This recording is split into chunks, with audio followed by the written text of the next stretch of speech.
To the February 19th meeting of the Rules, Enactments, and Intergovernmental Affairs Committee. I'd ask you all to please stand and say the pledge. Legislator Goldman, would you lead us? Allegiance to the flag of the United States of America and to the republic for which it stands, one nation under God, indivisible, with liberty and justice for all. Thank you. I'd ask the clerk to call the roll. Legislator Elner, Legislator Gouldman, Present. Chairman Birmingham. Present, and I'd point out the chair of our committee, of our legislature, has appointed Legislator Yankee to sit in Legislator Elner's spot. So thank you, Paul. Item number 3, Chairman's verbal report. Going to be a quick one because we're going to go through a lot of the items that I'm about to speak about through the agenda. Had a very productive meeting last week with the county law department to go over some of the items with respect to the legislative manual. They had a lot to offer to me to think about. And certainly a couple of weeks ago, Paul and I sat down and did some other parts of the manual as well. They will be addressing us tonight under items 9, 10, and 11. And we do have quite a few additionals here tonight because we all know you had nothing else to do tonight, so we want to keep you busy. And what I'd like to do is ask my colleagues, I'll make a motion to accept all additionals. I've got some in there. Legislator Aaron Crowley has some in there, so I'll make a motion to accept all the additionals. All in favor? Aye. Aye. Okay. Thank you. Item number 4, acceptance of minutes from the October 8th special rules meeting. We just accept them. We don't need a motion. Is that correct? Mm-hmm. Thank you. Item number 5, it's a discussion, the Career Support Solutions Funding, the Executive Director. Is anybody here from Careers? Come on up, please, if you don't mind. Chairman, Yes. if I may make a point about the agenda, just Yes. for the public, it is going to be a long night, and the public may want to follow along, and you can on your phones. I mean, I know it's there, but all this backup material, if you go to the Putnam County website, click on Legislature, and go to Agendas, you can read along with us, because it's going to be a long night. It is. Yeah, thank you for that. That's a Sure. good point to make. Thank you. Tina? Hi, how are you? Good. Good to see you again. Thank you for being here. Thank you. Thank you. Thanks for having me. Yes, and we have some backup. Yes, we have your letter here along with some Yeah, I didn't know additionals. who had it, so I thought, all right, I'll pass it Okay. around with a brochure, Thank and you. that way, if you don't have it, now you do. I'll make a motion to accept the additional. I'll second. Second. All in favor? Aye. Aye. Well, Tina, you wrote us a letter. Thank you for that. And would you like to go over some of the points that you brought up in your letter? Sure. I'm the executive director of a private nonprofit called Career Support Solutions. It used to be Careers for People with Disabilities. We changed the name because high school kids did not like that. So, in any case, we have been working in Putnam County for 36 years. And I've never, actually I shouldn't say I never asked for any funding from the county, but I did many years ago. And it wasn't until 2023 that I was able to get $15,000, and also for 2024. And I am now asking for $30,000. We work with about 100 disabled individuals who live in Putnam County, and we've been doing it for a very long time. I have to fundraise about $300,000 now to meet my budget. Prior to COVID, it was about 190. Now it's like 300. And that's the only reason that now I am really going out to seek funding from Putnam County, because I need it. We work, as I said, with about 100 clients. That means if at $15,000, that's like $12.50 a month to work with those clients. And at $30,000, it's still only $30 a month, or close to that. And we spend hours and hours and hours. We provide workforce readiness skills, we teach classes, we work with high school students, we work with adults, we work with seniors. And primarily, 99.9% of our clients have a mental impairment. So we basically need this funding to continue to be able to provide the services that our residents of Putnam need.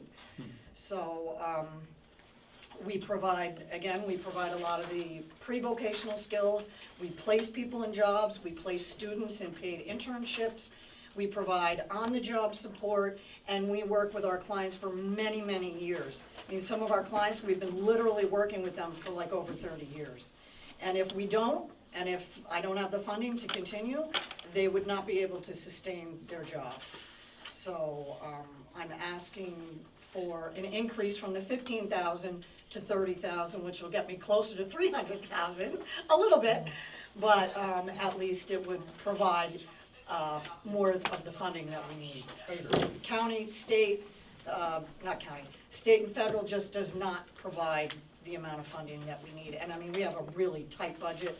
I have almost no staff turnover, so I have great staff who have worked for me for anywhere up to 28 years. So that's the ask. Well, thank you for coming here tonight and briefing us. I was not on the legislature last year when your budget presentation came up, so you're educating me. Thank you for that. From what I understand, your organization, from what you said, has received not only funding for this year, only 15,000, but you did receive some funding in 24 and 23? 23 was the first time Okay. we got funding from the county, and it was 15,000. Yeah. So. And you are considered what I phrase a contract agency of the county.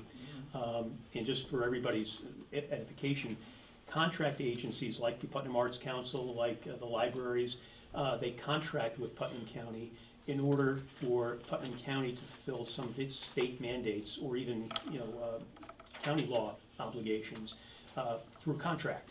And quite frankly, I think organizations like yourself and the libraries and other organizations, had we had to do those county mandates on our own, they'd be a lot more expensive than what you're providing. So first of all, thank you for that. One of the additionals we have in front of us tonight for the legislators' considerations, additionals numbers 5 and 6. And I won't bore you with this because it's not directly on point with yours, but we do have another organization tonight that's coming similar to ask for some money to be moved out of subcontingency. For the legislators that have the additional, it's the blue, the larger blue one. Michelle Sharkey, our auditor, was kind enough to put together for us a 2-page item here. Just briefly, the blue section portion, and I'll try and narrate this for the folks that don't have it. There's essentially, these are a list of all contract agencies that the county deals with, either has dealt with in years past or was asked to deal with this last year. The blue section of the chart you see in front of you are contract agencies that the county has funded historically over the years, whether it be 4 or more years. The pink or purple section are new county contract agencies which were funded for the first time in 2025.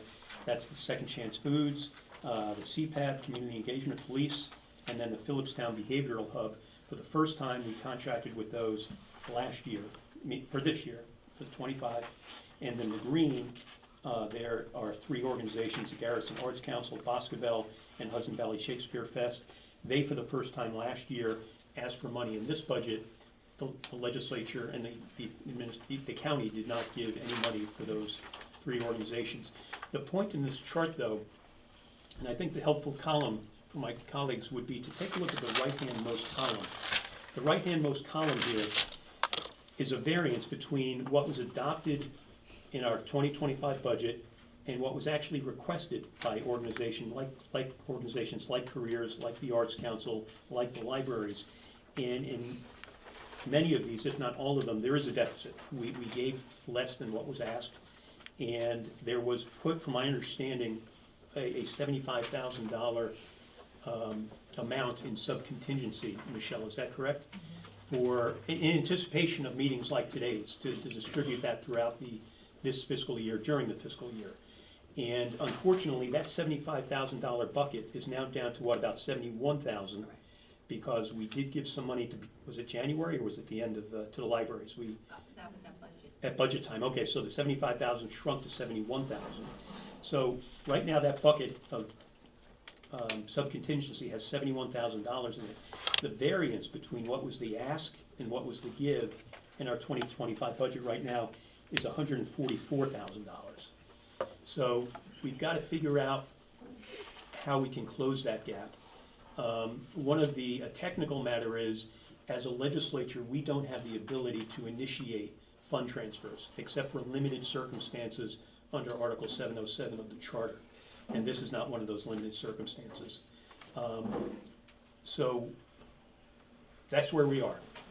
What I'd like to do is, first of all, open it up to committee members if they have any comments, or, and specifically on you're here to speak to us right now, so let's keep it, speak about anything, but certainly Tina's here to speak with us. Any committee members have anything on careers or on the general matter? Yeah. Thank you very much for coming tonight. I think your organization provides a valuable service to our community, and we're grateful for that. We know that you went to the county executive during the budget process last year, and you were denied any increase at all. Were you given any reason why? Any explanation? I don't believe so. Okay.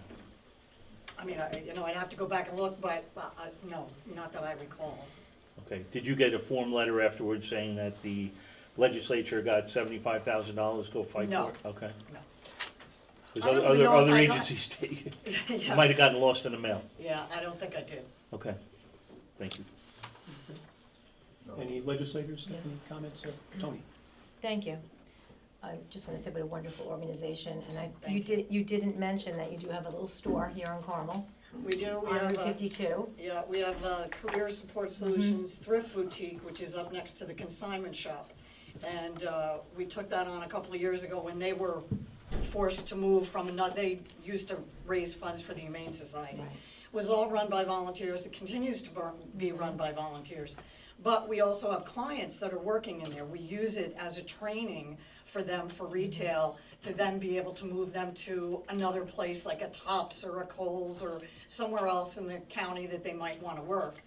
And so it provides multiple things. It provides a place for our clients to train, for some of our clients to work, and it also provides a place where we sell things at rock bottom prices. So people in the community that don't really have a lot of money come in and buy stuff there. A lot of times we're giving people stuff away. So it's kind of a win-win all the way around. And it is run by volunteers, so. And also, I just wanted to point out that you have the Jobs for Seniors, and that's not only for people with disabilities. Can you just explain? Yeah, we started that a couple of years ago. Field Hall Foundation, who works primarily with seniors, had a grant that we got. And so we began working with older seniors with and without disabilities. So it's another service that we provide for Putnam County, in that we're helping seniors who are displaced, or maybe they've been out of work for some period of time, to help them get back in. We help them redo their resume, we do, we teach them how to do applications and get through an interview. And then if they need our services further than that, we'll provide on-the-job training, even if it's just a short period of time. Whatever each person needs. We're very individualized. It really depends on each individual and what their needs are. So some people need a lot, and some people need a little. So it depends, but that is another offshoot of what we do. We also have another program called Ambition in Motion, or AIM, we call it, for lower functioning, developmentally disabled. It's a day hab without walls, meaning that they're out in the community all the time. They're learning life skills, social skills. We teach them budgeting, doing laundry, all kinds of things. And then we also get them internships, and some of them we're even placing in jobs. And this is a population that normally would not be working because they're lower functioning. So we've been very proud of that particular program, because we're bringing people up, not just staying at this ground level where they most of the time are. So. Thank you. Legislator Montgomery, yes. Thank you for grant funding for that program for seniors run out.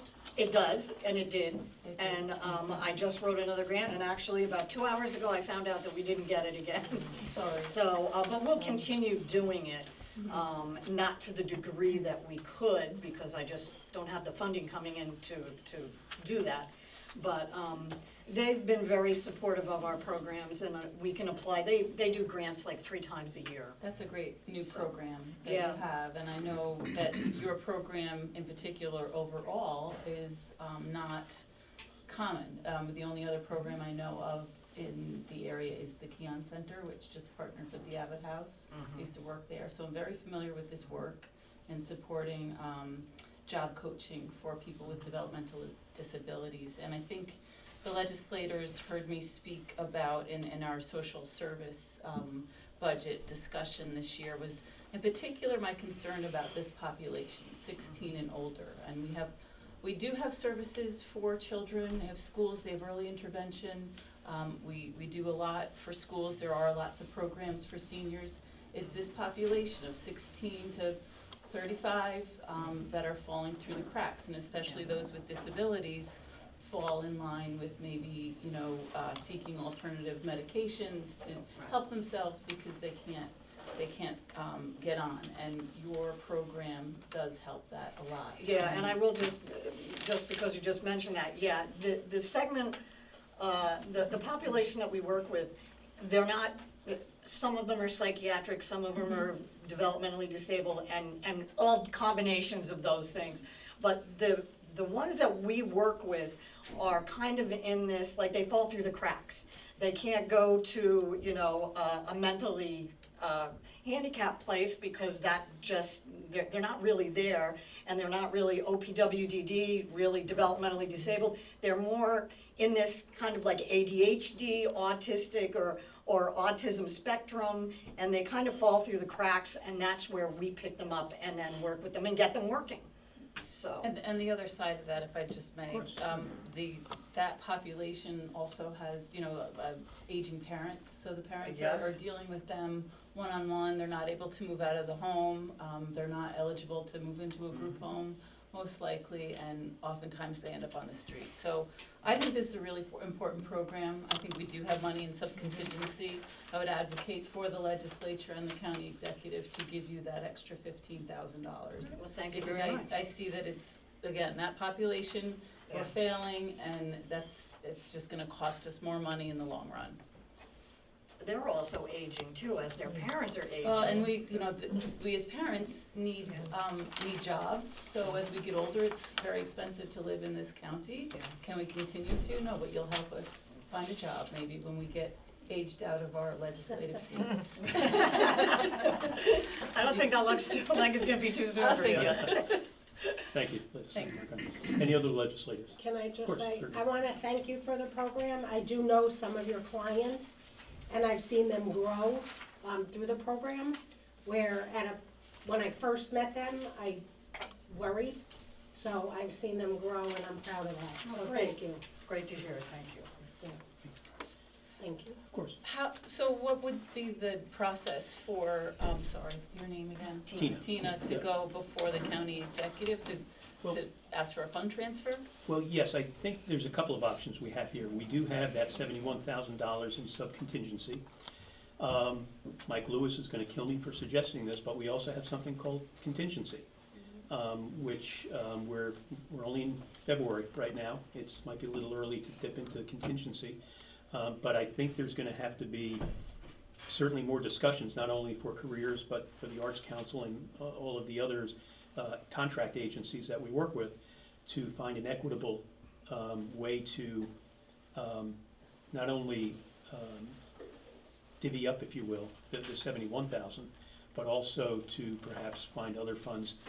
I sat in the audience during the budget process. I really was more, wasn't as involved with it as you guys, so you guys are going to have to help me here. But Nancy, yes, I think the first step would have to be to either this legislature or the individual agencies request the county executive to send us a fund transfer to move money either out of subcontingency or out of contingency. Again, because it's $144,000. And Michelle, again, thank you so much for putting this chart together. It's $144,000 whole. Well, I won't call it whole, but it's a number that was requested. And not every request can be met. I understand that. But we have to figure out an equitable way to at least get that 71,000 to where it should be, because it's my understanding that what was 75 now 71,000 was put into the budget as subcontingency to be distributed for these purposes for contract agencies. So I can say stay tuned, and I very quickly though I think we should be working on this rather quickly. There are some organizations, if not all of them, that need the money sooner rather than later. I think there's some deadlines coming up with the Arts Council that we'll hear about next, I think. So, yeah, this is something we're going to have to work with, and And if the committee doesn't mind, I wouldn't mind speaking with the county executive directly to see if we can get something maybe for the next rules and audit. This would have to go through audit as well. I don't want to shortchange the audit committee. But thank you, Tina, for educating me anyway on a lot of what Thank you very much. Thank you. Thank you. Thank you. Thank you. Okay, that was number 5. Number 6, choice, Putnam Arts Council. Would you join us as well?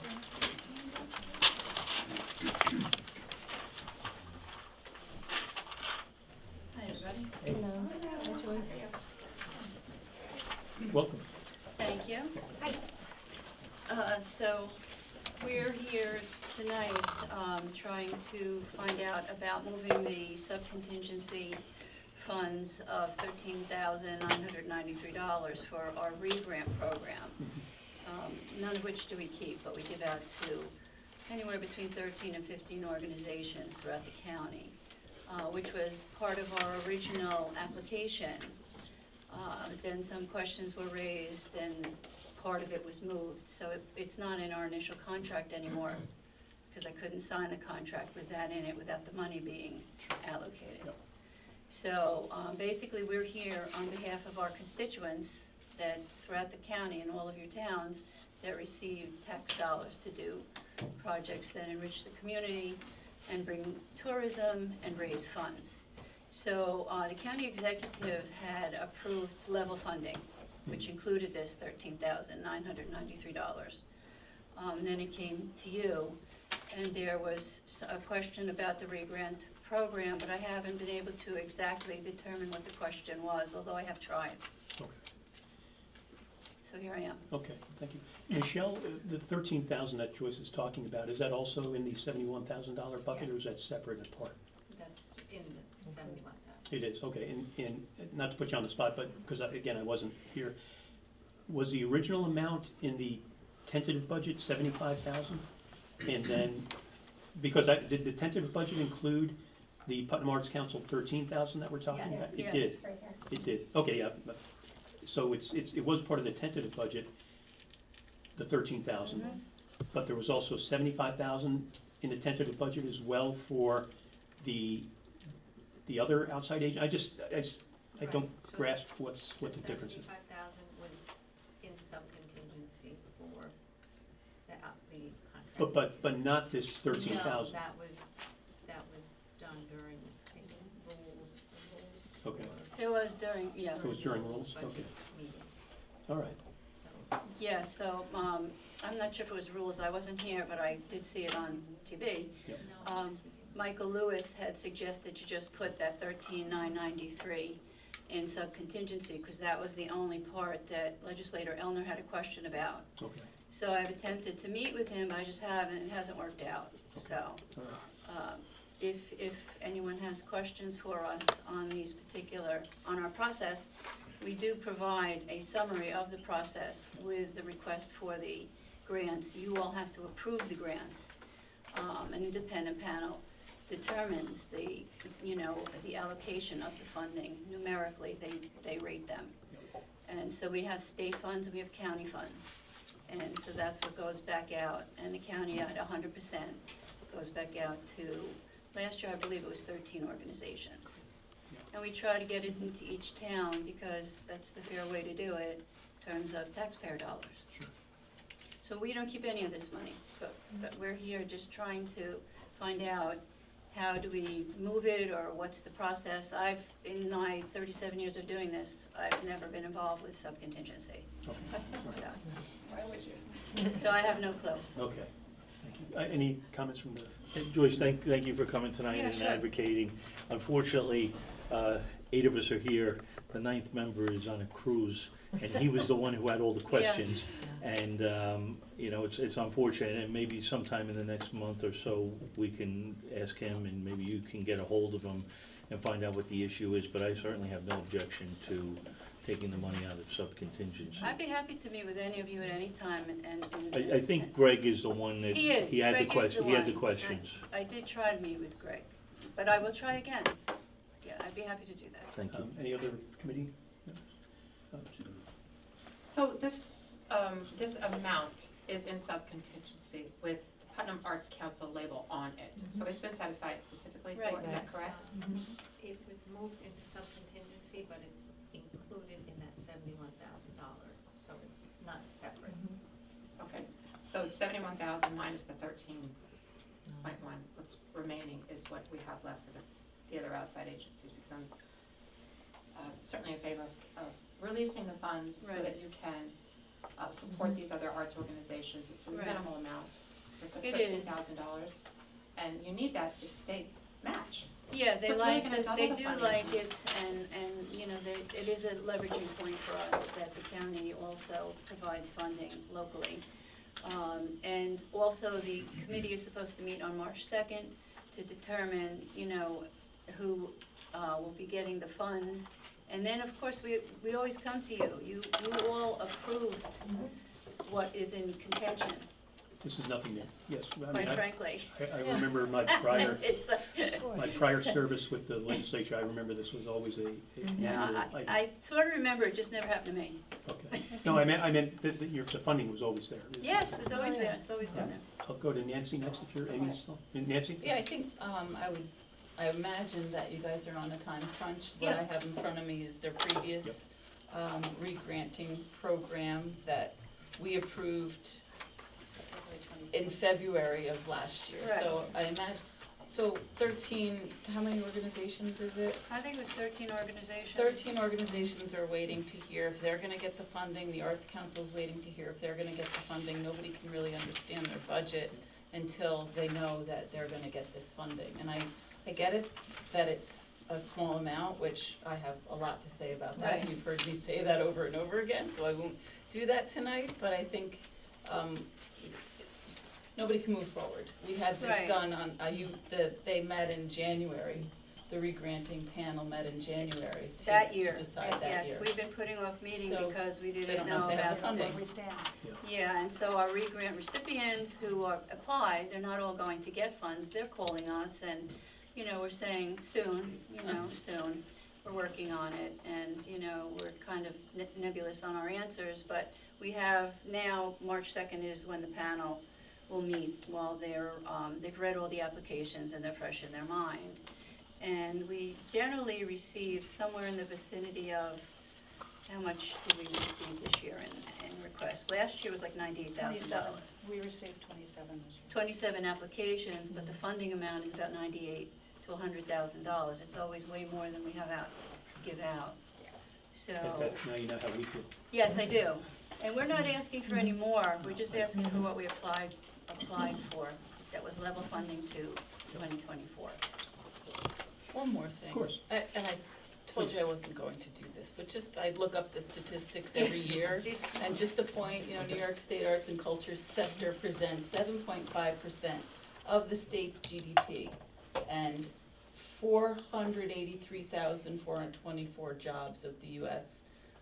In New York State, and contributes $119.9 billion to New York's economy, representing 7.5% of the GDP. Okay. Those are numbers we need to know. Thank you. No, Those are numbers you shouldn't be every shy to year. offer them to us. No. I present the numbers, and we still give them $13,000 for this re-granting program, and I appreciate it. And Garrison and Shakespeare also do get state funding, so they're only eligible to come in through the county funds. Okay. So Is that they, the I Love New York, or is it a separate program? no, Okay. it's the state and local partnership Got it. program, Okay. yeah, at NISCA. Tony? Yeah, so is there a way to release this to make the decision this evening? Well, I view this request a little differently than the other blue Right. and pink and green charts. But having said that, as a legislature, we don't have the ability to move on our own, Right. initiate a fund transfer.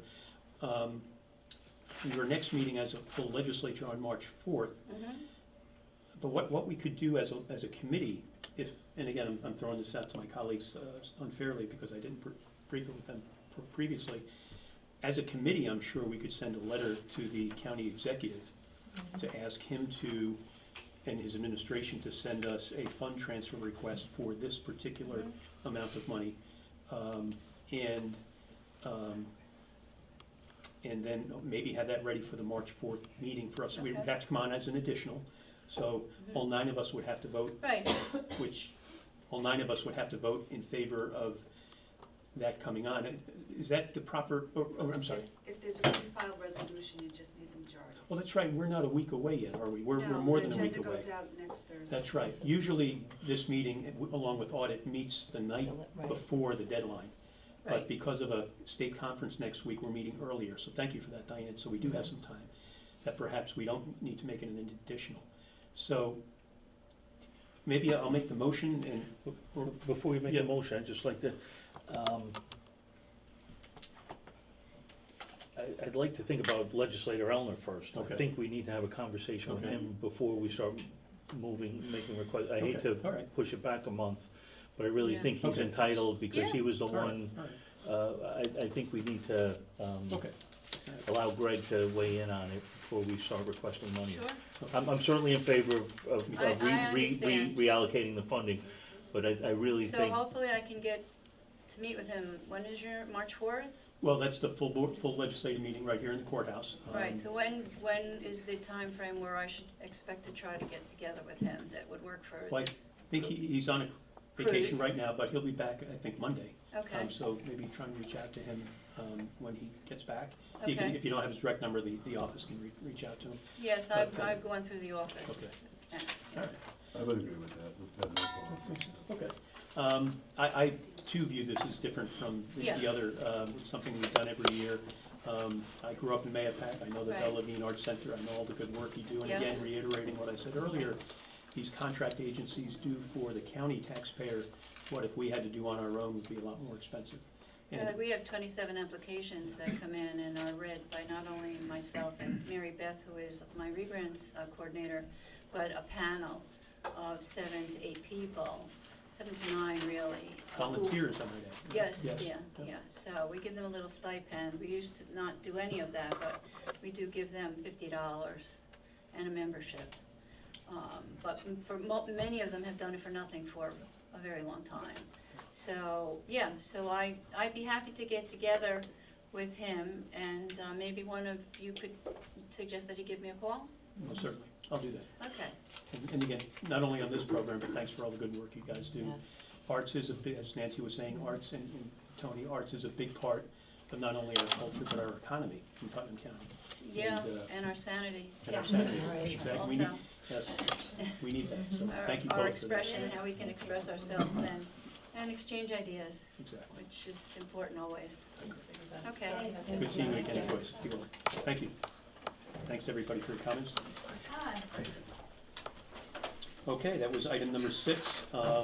Item number 7, budgetary amendment, 24A-135, County Attorney Legal Services. Welcome, guys. Good evening. Hi.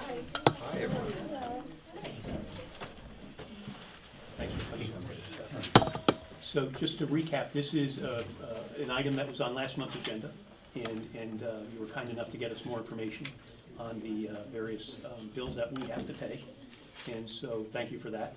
And would you like to just, would you like to brief us, or?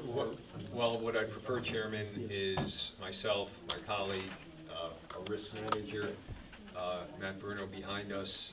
We're all here tonight to address issues or respond to questions Okay, that the sure. board may have with respect to legal services. And our application respectfully is that be heard based on the nature of the subject matter, that this be heard in executive session, so we would be making that request. So you'd like the committee to go into executive session now? Yes, sir. Perfect. I'll make a motion, because we're talking just for we have to state the reason, for legal advice or services, or Correct. yeah, okay. Yes. so just to be clear, we're gonna talk about cases or we're gonna talk about bills? We're going to talk about questions relating to legal services and Okay. invoices and any questions that you may have in that regard. And it's proper to be heard in executive session. Just, there might be some people who do have those, some legislators who might have those questions, and to the extent maybe in executive session, if there's anything that comes up that from a legal standpoint you believe should be an open session, if you could advise us of that. and say, hey, that question you just asked, Dan, that's better put for open session. We'll rely on you guys to guide us on that. Yes. Okay? Yes. So, Yeah, I don't have any questions about legal services, I have questions about okay, the dollar amounts, and I don't think that that's executive session material. okay. To those legislators who might have some questions on the services themselves, I'll make a motion to go into executive session. I'll second that. All in favor? Aye. You guys don't have to move, we're gonna move, so don't worry about it. Okay, Dan, Yeah. I just have one person that I neglected to ask if she wanted to say anything. Oh. Is that like inappropriate? Did she? No, come on, is she with your organization? Yeah, I Of course, please come join us, I didn't know that, I'm sorry. She's my bookkeeper. So I'm Well, that's the most important person we gotta hear from, so no. I'm a bookkeeper, my name is Tina Franzetti. Okay, we're back on, just for the record, I'm we're back, sorry. we're back, Back no, on that's number fine. 6, Back right. on number You have 6, to thank the you. vote. this- Well, actually, We went into Parliament, yes. executive Let me vote to come out of it. Sorry, I No, this apologize. is on us, no, we do wanna hear you, but we don't wanna get it wrong legally. So I'll make a motion to come out of executive session. I'll second. All in favor? Aye. I'm sorry, Hi, continue. that's quite all right, I'm sorry. So Mr. Elner had a problem back in October. Okay. So October, November, December, January, we have tried to get in contact with him about this. And the night that it is put on the agenda, he is on vacation.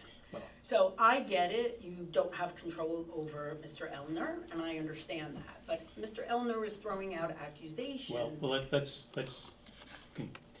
I don't think it's fair to make, if I could. You can say whatever you would Okay, like, but just, if he's not here to, and I understand that, but Okay. again, October, November, December, Okay. January, February. He's had plenty of time to get in contact with us, to discuss with you guys what's going on, and I understand that. But this money was already allocated, and then we have all the documentation he needs, yet I don't know what he's been doing all these months. He's been very busy. I'm okay with that. But it's just not right. If you're going to hold something and then say, get in touch with me, I just want you all to know it's just not right. You know what I mean? For something so small, what happens if it's something really big? That would be really kind of sad, wouldn't it? So I'm not saying nobody's doing their job, because you all are very lovely and you're all behind us. But it's just, you know what? It's just one cog, you know, in the wheel, putting it up for no reason, just because they've been in business for 40 years and they haven't had an issue, okay? You have one issue and you still can't get it resolved. So I just want to say that as a contractor who worked for other clients and other things, and I have worked with the government, haven't had an issue. But if somebody's going to say something, at least have the common decency Well, to then follow it up. again, let's So- not question and anybody's I'm not decency. saying anything Okay, about please. Mr. Elner, whatever, but he happens to be the one we're talking about. So Well- anyway, how do we know we're going to be able to get in contact with him? We've tried, so how does that happen? well, I can't speak to that, but what I can speak to is the process. Once we adopt a budget in October of each year, is it, or is it the beginning of November? It's in October. Once we adopt a budget, the legislature can't touch it until January. Okay. We can't, just as a process, I've been through 30 years worth of budgets. Once it's adopted in October, it used to be November, we can't do anything to the budget until the budget year, the fiscal year starts. Okay, Of course, that started on January 1st. okay. We had a Rules Committee meeting, a one-item agenda Rules Committee meeting last month, and that might be part of my fault, because I made it a one-item agenda. We typically don't have legislative committee meetings in January, because we reorganize at the beginning of the year. Okay, So my point is that this is really, this meeting, and I can't speak to conversations that you may or may not have had with Greg, sounds like you haven't, I can't speak to that, but this is really the first action meeting of the Rules Committee meeting for the year. So I'll just throw that out there and ask that you, and Well, we listen, appreciate your understanding listen, on and that. I get where you're coming from, I just want you to know that it is not right. Just, you know what I mean, it's just, it could be easily solved, but for some apparent reason, it is not.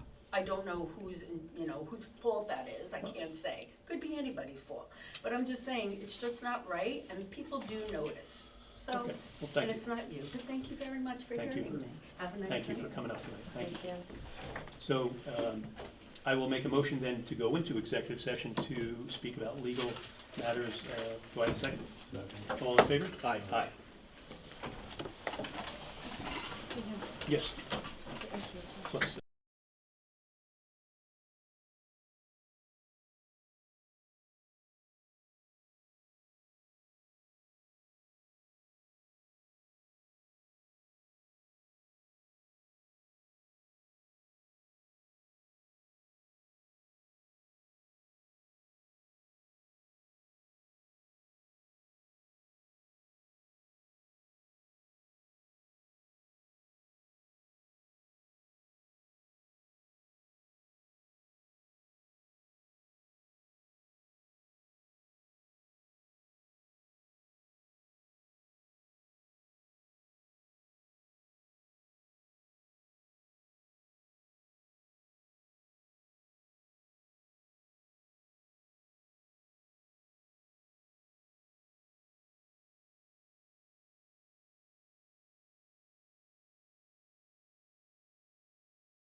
All set? We're missing somebody. Oh. This forward.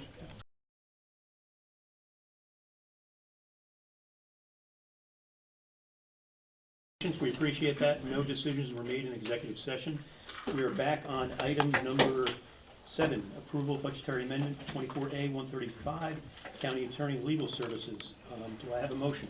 Make a motion. Is there a second? I'll second. Roll call vote, please. Legislator Yonke, Yes. Legislator Gouldman, Yes. Chairman Birmingham. Yes. Thank you, guys. Thank Thank you you. very much. But you're not done yet. I'm done. You're done. Matt's done. They're done. Thank you, Matt. Matt's the lucky one. Thank you. Thanks, man. You were so close. You almost got away. The next 3 items, I'm sorry. 8. No, I'm sorry. 8, I apologize. We have number 8 next. You guys can't leave, but you stay tuned. You're coming right back. Item number 8, a budgetary amendment, Veteran Service Administration Agency. Do I have a motion? It's for $197,684. I'll make the motion. 0 fiscal impact. Is there a second? Second. All in favor? Aye. Aye.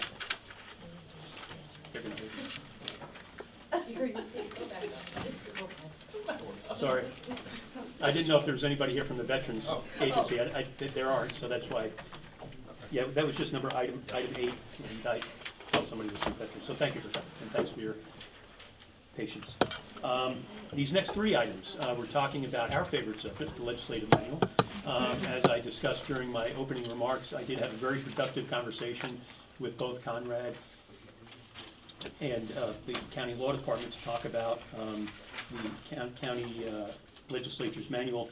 We have before us, the first item is item number 31, rule number 31 of the legislative manual, which deals with legislative swearing in, or swearing of witnesses.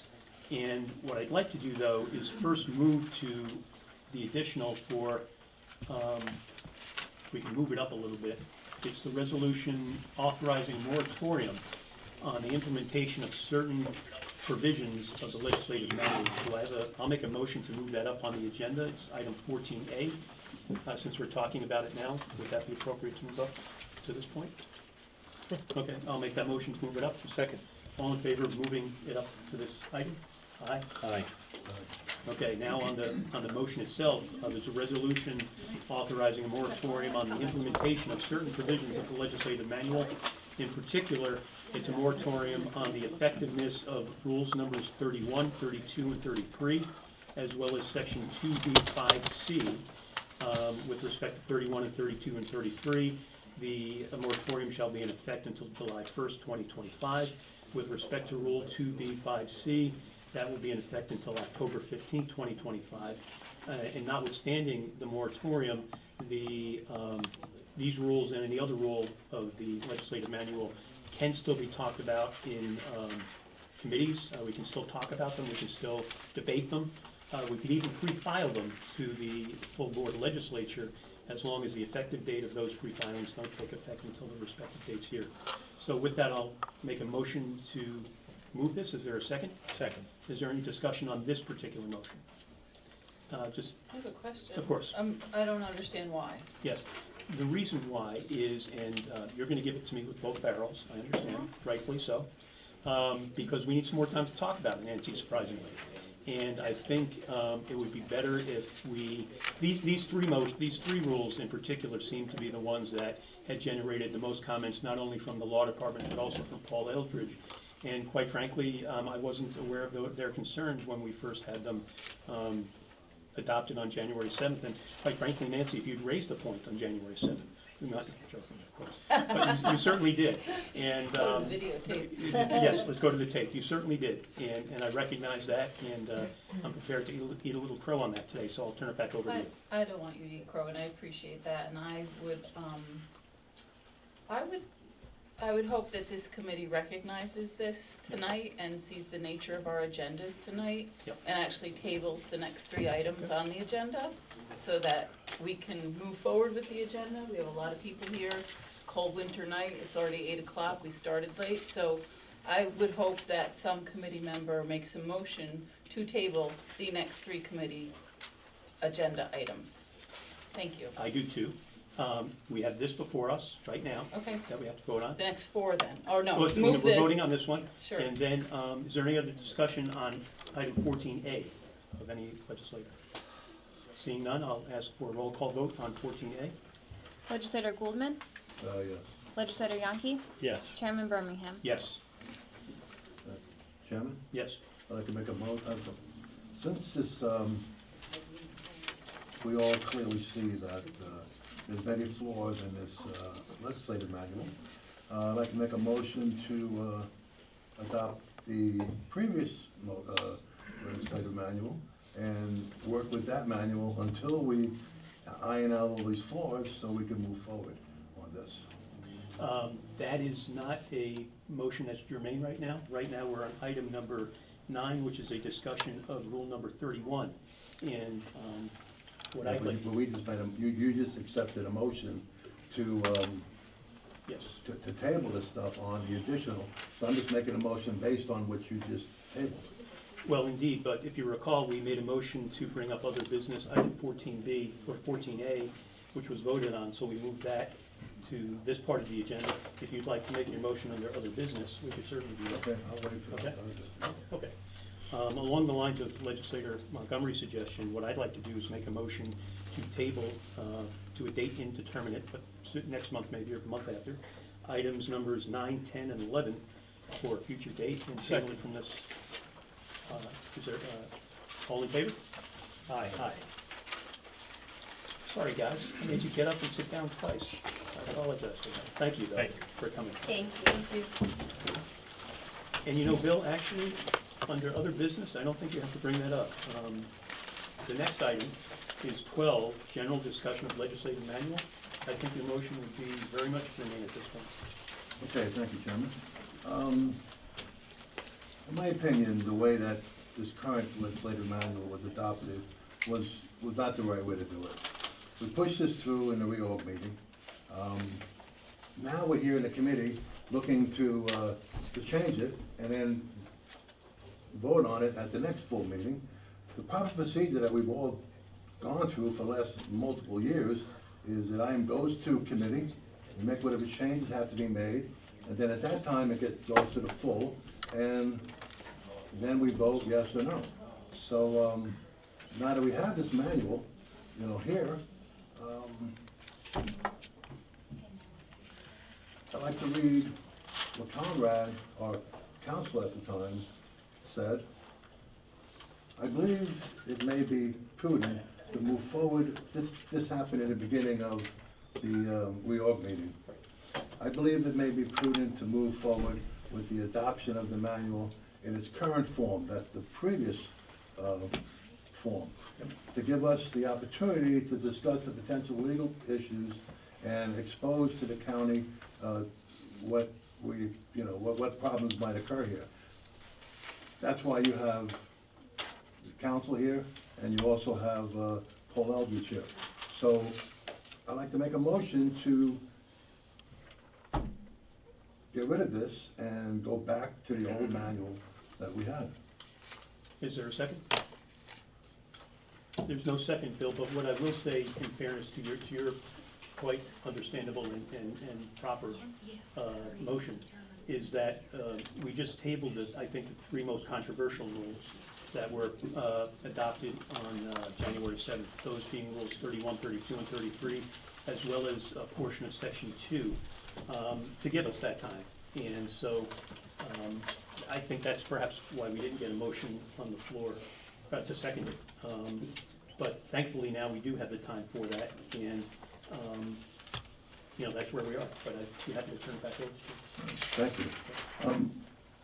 Since we're discussing this, page number 5, item 5A, I don't think this was a good idea for Putnam County. We have a wonderful place here in Putnam County. We have a lot of different things that we could showcase, whether it's on the eastern side of the county or the western side of the county. There is value with us promoting the sites that we have in Putnam County.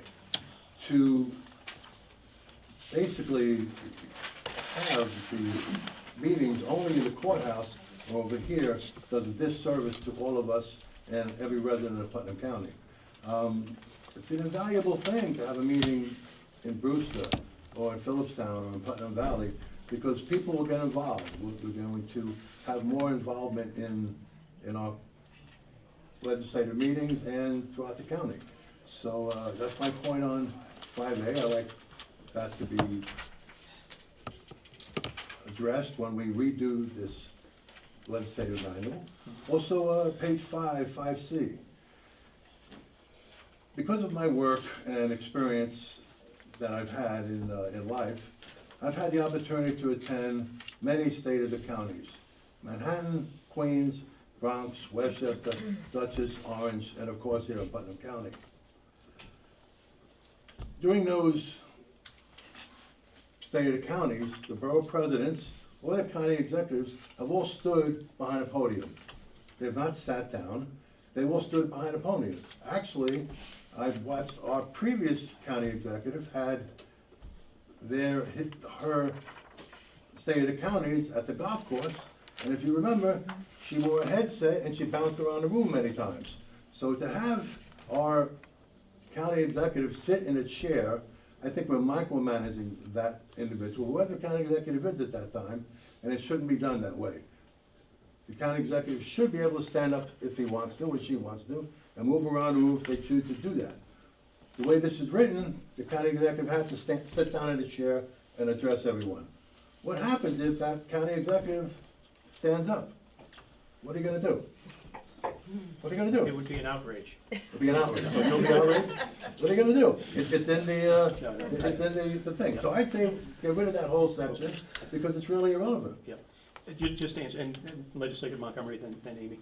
On that point, 5B, 2B, 5C, that one was one of the ones that we just put a moratorium on.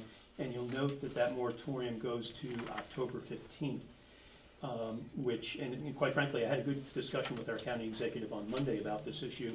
And the reason this particular one, moratorium, is longer than the other two is because that will also encapsulate the budget address, which we get in the beginning part of October. So I hear your point, and I understand, and I do remember the prior history with other county executives. We used to have county executives that would have events, you know, like fundraising events based on the county, state of the We're county. talking 20 years ago. I know. And This is current. Let's not look at the But let me past. finish if I could. Let's look at the current and the future. But one of the warm and fuzzy feelings I got as a former legislator 20 years ago is when the county executive would sit at our table with us as a member, what I thought of as our family. And it gave a sense of collegiality, it gave a sense of equality among the branches, and not to discount any of the good points you make, but that was the effort in putting that rule in. And maybe I'm old-fashioned, and maybe it is a long time ago, Bill, I agree. But the good thing is, though, you raised some good points about that. I think I've got some good points about that. I'm sure a lot of us do. And the good thing is we now have time to talk about it. At least nothing will change from the old manual until October 15th. So the point is that at least for the next budget address, But actually, that's not true, because you put a moratorium on, so are we going with last year's? it defaults to what was there before, which was nothing. Okay. Which would be up to discretion. If I recall, when I was chairman. He can county- stand. Yeah, well, if we could. The county executive would speak with the chair and the county executive would work something out. It always worked collegially, and I don't anticipate it not doing this time as well. Nancy, you had a point, and then Amy?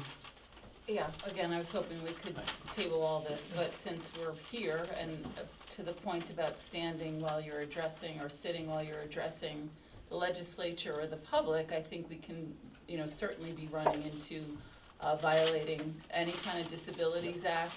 Some people can't sit and address, can't sit. Some people, are in a lot of pain, or so there's that, and I think we would certainly be in violation there. And regarding the restricting meetings to the courthouse, I think that's really, really unfortunate in 2025. Putnam County stretches 250 miles, restricting us as representatives of close to 100,000 people.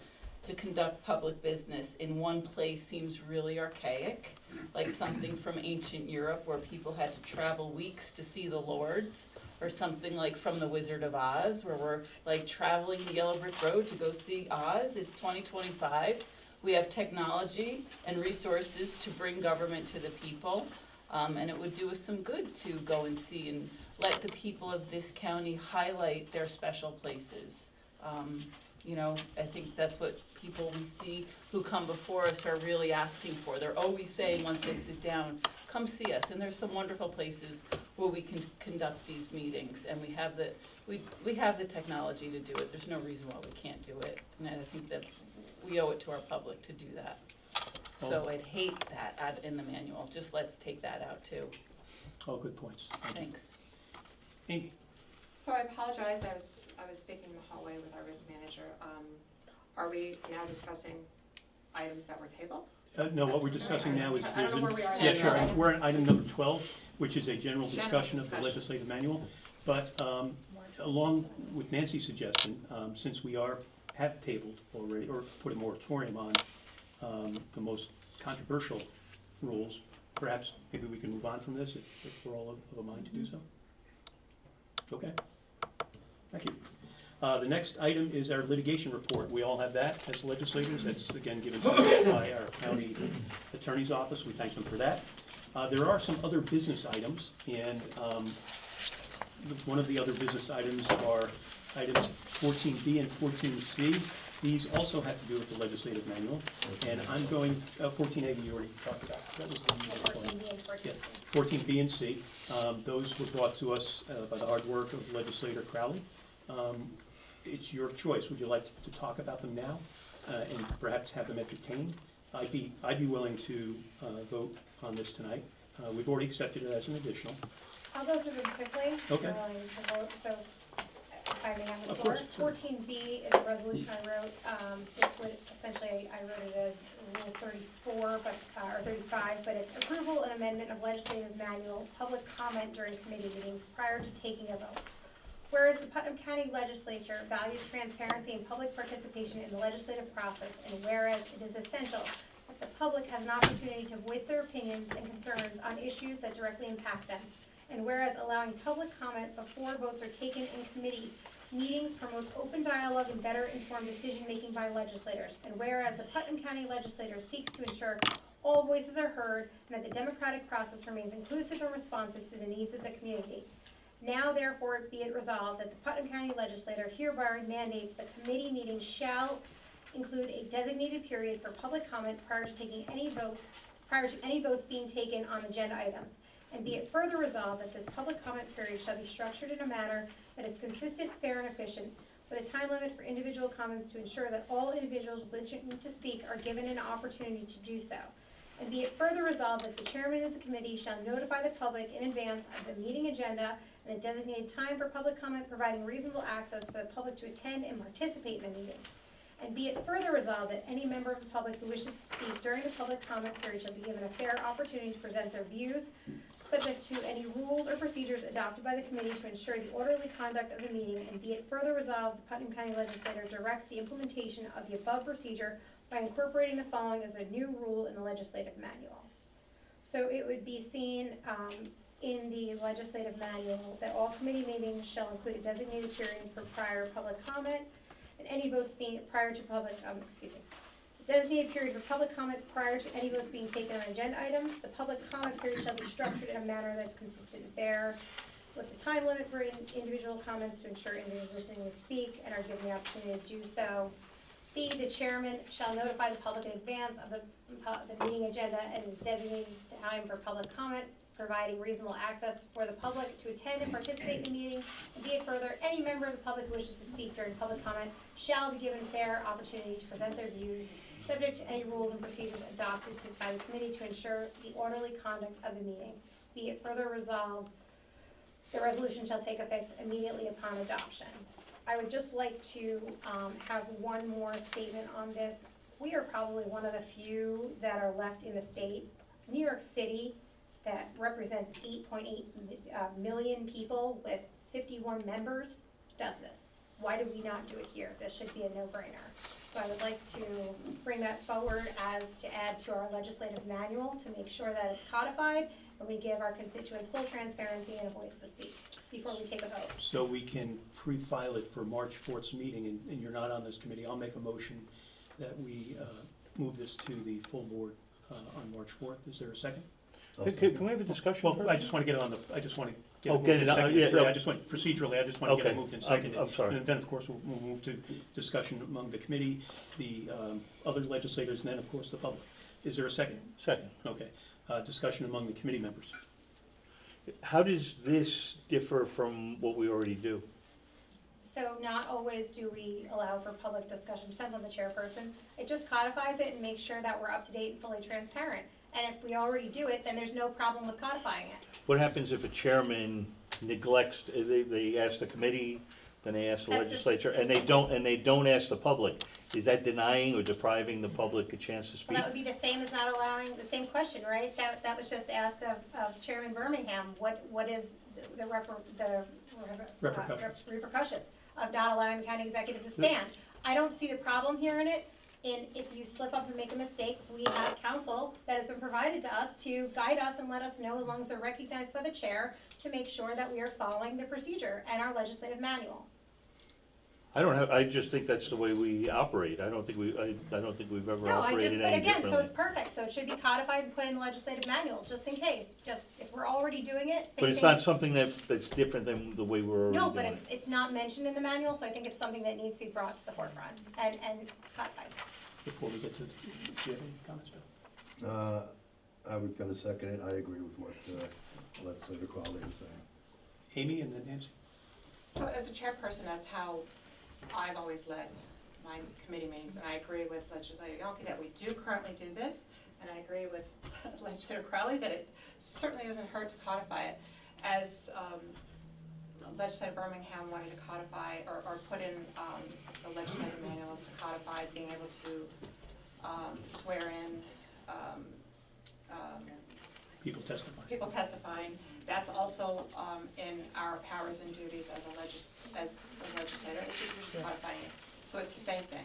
You're just codifying the powers that we currently already have, and you're recognizing, I guess codifying this is what we're already doing. I mean, Just solidifying transparency. I don't see what the harm is because we're already doing it. But Nancy? I support codifying this because we could have a chairman who would deny the public the opportunity to speak. But I would hope that, I would ask that a legislator on this committee amend this document to read committee meetings and full legislative meetings. We tend to get proud of ourselves when our legislative meetings are 15 minutes long or a half an hour long. I think we get paid enough to allow public comment at full legislature meetings, and I think we owe that to our public, that it should be. We have public comment. You don't have it before the You don't have vote. the floor yet. Sorry. You don't have a public comment before the vote is taken. The public cannot comment at a full legislative meeting until after the vote is taken. And it's, I think, ridiculous. Why bother? You've already taken the vote. So if we really want to put our money where our mouth is, again, I see us sitting at legislative meetings, ending the meetings and saying, oh, that was like 20 minutes, aren't we great? But here we are getting paid to serve the public and not allowing them to comment on what we're voting on. Through the chair. Yeah, a lot of meetings are short. That does happen because there's nobody in the audience. There's nobody to speak. Because they know they But can't we always speak. ask. Well, We do. Nancy, she has the floor. Yes. Sorry. Okay. So that sometimes is the issue. People aren't coming out to the meetings. Legislator? I believe people are not coming out to the meetings because they feel disenfranchised, No, because I they don't- can't comment before a vote. Any other legislator who hasn't spoken yet? Amy? I think there's a distinction, and I know my town board, they have work sessions, which is what a committee meeting would be, where we have dialogue with the public, where the public can come out and speak on whatever item that we have. And then we have voting meetings, which I think is, my town board has voting meetings as well. So I think there's this distinction between hashing things out at a committee meeting and taking all the information, and then by the time you get all the information, you go to the voting meeting, which is exactly what it is. We're voting on the things that we've already discussed. So I think there's a distinction there. If you can't make it out for a work session that you have something interest in, you know, you can certainly ask questions all the way up until the fall. And then make a comment at the fall. Anyway, go ahead, sorry. Bill? Thank you, Janet. I would agree with the chairwoman over here, but there are situations where things don't go to committee, people don't get the opportunity to speak. We were discussing the legislative manual. That went right to a full legislative meeting, and we really couldn't bring people in to discuss it. We talked about it, you know, amongst ourselves, but we couldn't ask the law department. We couldn't ask personnel because it didn't go to committee first. So based on that, I'm going to make a motion to allow this. Well, we already have the motion on the floor to consider the new Rule 34. To consider the full and the committee? Well, that, I'd like to amend the motion to add the full legislative meeting and the committee meetings. so you make that motion to amend Erin's resolution. Yes. It's only fair, it's open up transparency, and based on what the chairwoman just said, there are situations where it doesn't go to committee first. It goes right to the full, so I'm gonna make that motion, thank you. Is there a second? Sorry. There's no second, but I will briefly comment on that. It's Irrelevant because you didn't read the Okay. second. Well, we're talking about the legislative manual. But before I do that, this is a resolution on the public speaking at, making comments at a public meeting. Any other legislator have a comment? Does any member of the public have a comment? This is what that's on. Please join us at the podium. And if you wouldn't mind stating your name and what town you're from. Pick the worst seat in the, That's okay. We're all getting our steps into it. Brett Harris, I live here in Carmel Hamlet. I'd just like to speak to the necessity, or what it sounds like is the necessity of codification of something like this. I respect the idea that this is something that generally is done, it's a general practice. However, I think it's a little bit concerning that appears to be at the whim of the chairperson.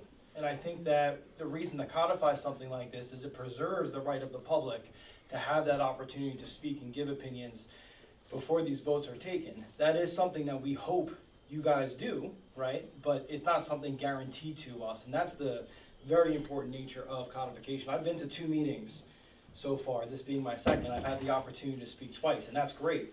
I would hate to have to come here 8:30 when I have a 3-year-old and an 8-year-old at home and not be given the opportunity to speak about something that I feel passionately about because you guys are here representing us. So I would just add that the codification part of Legislator Crowley's amendment, if you will, resolution, is I think the crucial part to consider and to discuss. And the purpose of that, the reason for that, is it gives us, the public, further opportunity and further rights codified as a member of Putnam County. Something we don't currently have if you, which thankfully you haven't exercised this today, but if you decide you don't want to give us that opportunity, you have that right. And I think that's something that thankfully you don't exercise, but you could. And you may not be here next term. I hope you are, but you may not be. And to leave that up to chance is not something I think the public would be comfortable with. So I would just leave that too. Any other members of the public want to speak on this? Okay, as a bit of a wrap-up, I kind of concur with everything that's been said. I'm a bit of a policy nerd myself. That was part of the reason why I put a lot of those amendments into the current code. So I'll be voting in favor of this. And unless there's any other comments from legislators or the committee members, I'd ask the clerk to call vote on this, please. Legislator Goldman? Yes. Legislator Yonke? Yes. Chairman Birmingham? Yes. The last item, I think, under other business would be 14C, also from Legislator Crowley. Please. I had a busy weekend, thank you, Yes, Chairman sure, Birmingham. certainly. So this would be Rule, I believe, 35, Okay. if adopted. Approval amendment of legislative manual, live streaming legislative sessions and public meetings. Whereas the Putnam County Legislature recognizes the vital importance of fostering transparency, enhancing public access, and encouraging community engagement within the legislative process. And whereas enhancements in digital communication and technology provide invaluable opportunities for the residents of Putnam County to remain informed and actively involved in the decisions affecting their community regardless of their ability to attend meetings in person. And whereas the Putnam County Legislature is committed to the principles of accountability and openness, ensuring that the public has full access to the discussions, decisions, and actions of its elected representatives. And whereas live streaming of legislative sessions, public meetings, and I'd like to amend that and add hearings into that, You get that? Okay. can promote civic participation, improve government transparency, and public trust in the legislative process. Now therefore be it resolved that Putnam County Legislature hereby expresses its strong support for the live streaming of all legislative sessions, public meetings, again, amend to hearings, as outlined in the resolution, to ensure that all citizens of Putnam County have the opportunity to observe, engage with the legislative process, whether in person or remotely, excluding matters heard in executive session. And be it further resolved, the Putnam County Legislature directs the implementation of the following live streaming procedures to maximize public access and participation in the legislative process by incorporating the following as a new rule in the legislative manual. So it will show in the live streaming legislative manual as live streaming legislative sessions and public meetings. A, live streaming of legislative sessions. 1, live streaming ability. All regular and special legislative sessions and hearings will be broadcast live, making use of digital platforms. I'd like to amend again to only the county website and YouTube, because those are the two that we use currently. Beth, you got that? Yeah. YouTube and county website. Yep. Period. 2, public access and recording. Sessions are fully accessible online with recordings available for on-demand viewing to ensure continued public access to legislative activities and deliberations. B, public meetings and committee sessions. Live streaming of a public meeting. Public hearings and committee sessions of significant public interest will also be live streamed. I think it should just, public hearings, I think we should take out significant public interest. I think remove significant public interest and just have it be public hearings and committee sessions will also be live streamed. You got that? C, review and feedback, public input. The legislature encourages ongoing feedback from the public on the live streaming process and will periodically review how the program can be improved for maximum effectiveness.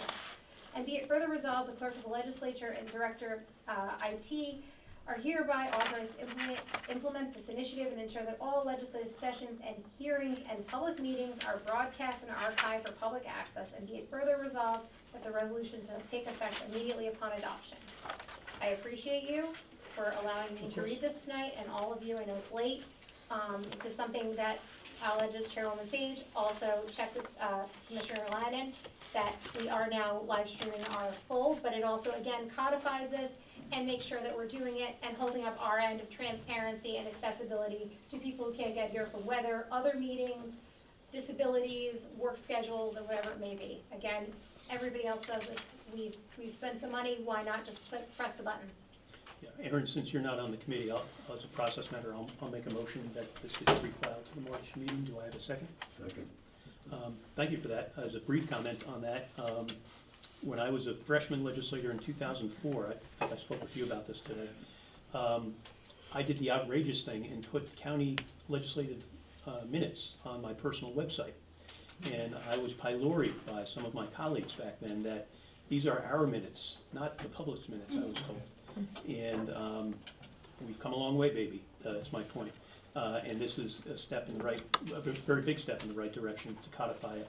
So yeah, things have changed a lot, and I share your feelings about public transparency. I did back then as well, and I still kept the minutes up on my website. And I used to live stream sitting over there. Okay. I can all well, that's good. on my iPad. So first, anybody from the committee, and then we'll go to Bill. Or, yeah, Paul. I just, you've checked with Commissioner Lannon that he has the ability to live stream? Because I know that Rich, even in our last meeting, I've been following, because when I was chairman, we were the ones that moved forward with the live streaming. I know there was an issue in the courthouse, but we've gotten past all that. I mean, it is ridiculous that it's taken this much time, but we did work hard at this. Nancy. No, I got a question out sorry. there. Sorry. So, Oh. through the chair, Oh, I was just gonna answer okay, go ahead. Legislator Yonke's question, is, that's one of the first things I did was call, IT Director, Lannon, and asked him if he could set up, and what would be the cost to set up our full legislative committees at the Legislature. And February was my first as chair. February was my first as chair, and that was our first live stream as a test. So going forward, that was a test, and he said it will work. So it was a consideration whether it's in such an old building, if we could, and if it were actually live. So I didn't want to announce it until we actually had that test on, but it passed. So, and Just to follow up, just so everybody is aware, we had these cameras installed. First, we needed to just see if they would record and how the quality of the recording, what they were picking up, how the audio was working. It took a long time to get it. And then we had a couple of months or a month worth of committee meetings where we tested the live stream without publishing it, just to see if it would work. And only after that, and it's because of what we went through, what the staff went through during COVID, when we were doing the audio meetings, and it was a challenge. It was a challenge, and this was a challenge. So it does seem like it's moving slowly, but it's moving forward. Nancy? Thank you. And sometimes being in the minority, and while you're reviewing all of your accomplishments on getting this done, I'm reviewing original requests for this dating back to my requests in 2020, 2021, 2023. I presented the technology for it that really would not have been that difficult. If you've been to any other municipal building meetings, you will see like people with no budgets doing this with a camera attached to their laptop, and the clerk moving the camera as each person speaks. It's really not hard. The proposal I gave was about $12,000. It works in other buildings. It would have worked in this building. So to the point of, thank you very much for moving it forward in 2024, but I've been asking for this every year since 2020. Thank you. Thank you. Aaron, I'm sorry. I also want to add that I believe Legislator Elner ordered us new microphones, so the clarity will be much better for everybody in committee as well. Any other legislator have any comments? Any member of the public have any comments on this item? Seeing none, we have a motion seconded on the floor. All in favor? Aye. Thank you, Henry. Thank you. Our last item is, unless there's other business, our last item is adjournment. Do I have a motion? So moved. Second? All in favor? Aye. Aye. Thank you, folks.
Good evening and welcome to the Audit and Administration Committee meeting for February 19th, 2025. I should get my glasses on.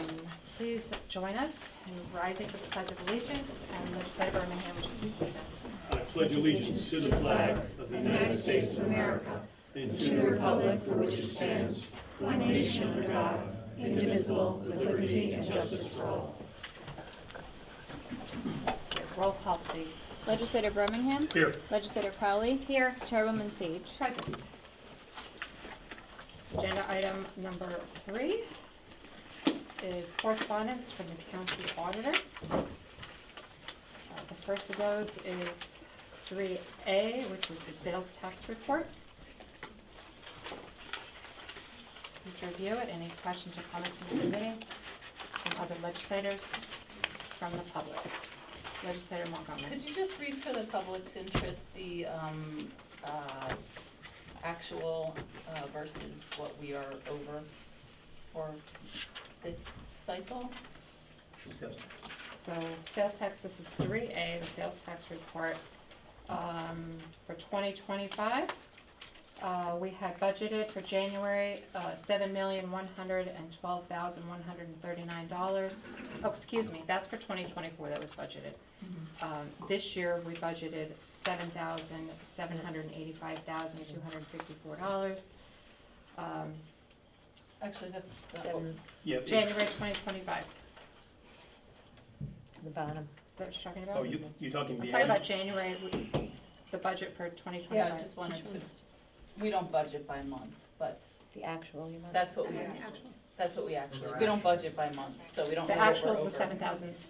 $7,785,254. If I could, one point along the, you're right, we don't budget for the month, but it is worth noting that January over January, from January 24, we received $7,112,000 in January of 24, and in January of 25, we received $7,785,000, an increase month over month of $673,114. You're right, we don't budget by month, but Thank you. it's a That's good, what I meant. it's a good trend. It's a good trend. Thank you. Okay, moving on to the OTB report. It is what it is.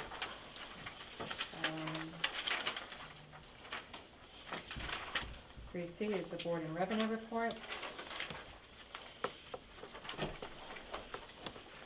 We have a deficit, looks like. 3D is the transfer revenue report. This is an FYI. Please review it. And 2025 contingency report, 3E. Please review it. Any questions or comments from the committee on any of these items from the legislature or from the public? Okay, moving on to agenda item number 4. We have correspondence from the Commissioner of Finance. We have Commissioner Lewis with us this evening. I'll ask you to join us at the podium. 4A is overtime temporary report. I'm like, How are you? Hello, welcome. Thank you for coming. If I can just go and backtrack just on that Yes, please. subcontingency, just to clarify, because I was Subcontingency. able to, I was listening to the rules. That's 3E. I'm sorry, yes. That's 71,893, that's in the subcontingency for the outside agencies. That started with 75,000, and if you recall, the legislature gave the libraries, I believe, what they asked 17 for. what they asked for, and then the 13,993 from the Putnam Arts Council got you to that 71,893. Thank you. And should the legislature want to move that money out of subcontingency, I would do a budgetary, I would need a memo from someone, and then I would just do the, take it out of subcontingency and put it back into that appropriate line. And can that, I'm sorry, through the chair, can that be done before the fall, in March?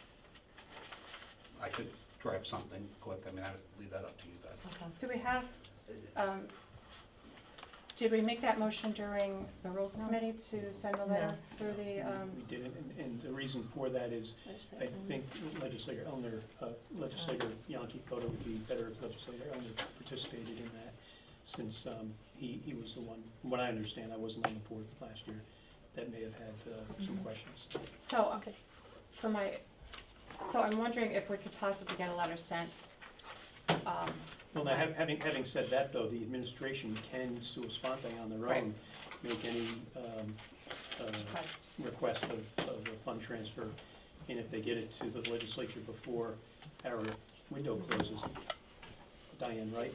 If we receive a request from the administration to make a fund transfer, and it arrives within time to get it onto the full, it would need to be moved and seconded by a legislator?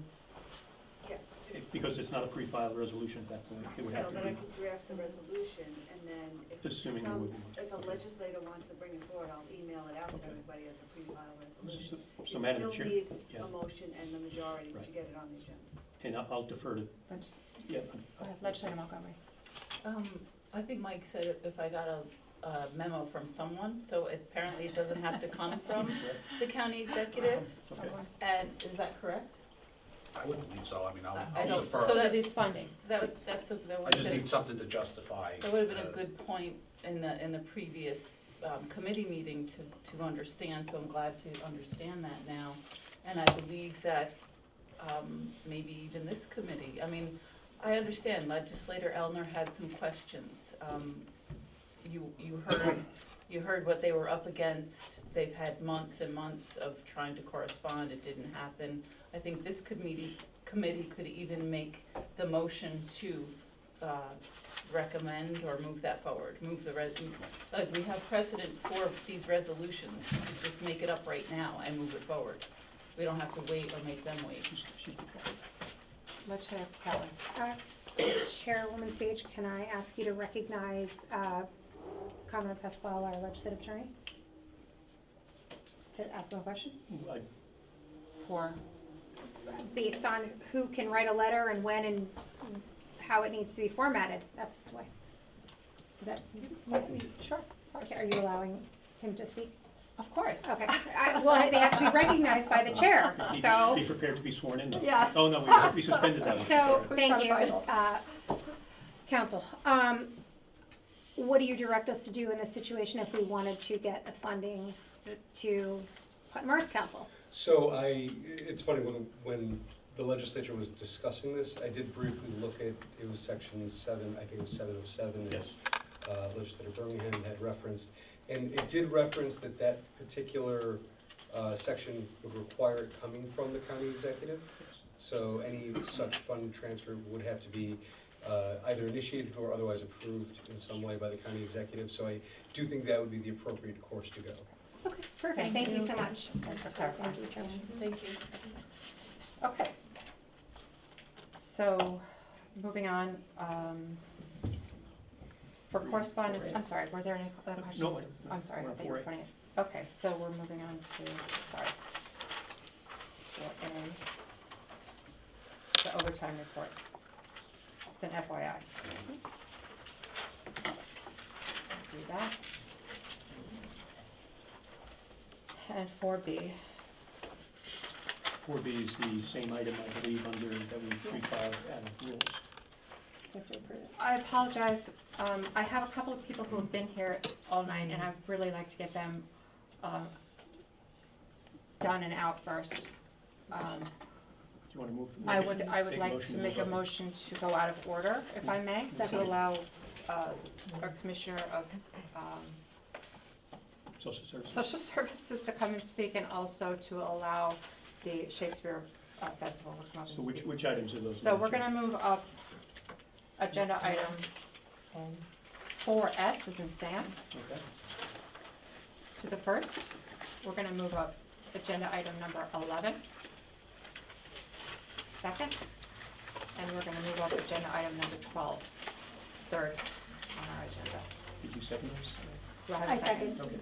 All in favor? Aye. Okay. So Commissioners, certainly if you wouldn't mind joining us here, and we will be discussing agenda item number And 12. 4S, as in Sam. Thank you, everybody. Just get it I back up. think that was already discussed in health, right? So 4S, 11, and 12, yes? That was the personnel, she's moving up the ones that were, that have not gone to committee yet. So agenda item 4S is approval for budgetary amendment for DSS Mental Health OASAS abatement funds in the amount of $10,600. Would you like to address this So this item? is a request to utilize the, some of the abatement money for the purposes of the loss team, specifically for printing of folders and we call them go bags. So whenever there is a completed suicide in Putnam, we will now be responding live to support the living family and friends of that individual and to first responders. So we needed to print folders, we needed to print marketing materials so that we can get out there and educate the public and the first responder community about what we're going to be doing. We thought that utilizing the abatement money would be a good pot of money to take it out of. So that's what we're here for today. And that is appropriate, that's an appropriate fund to Yes, use ma'am. the abatement funds. Any questions from the committee? Commend you. Thank you. Anyone from the legislature? Anyone from the public? I'll make a motion to approve agenda item 4S in the amount of $10,600. Second? All in favor? Aye. Thank you. Okay. Agenda item number 11. Get back out here.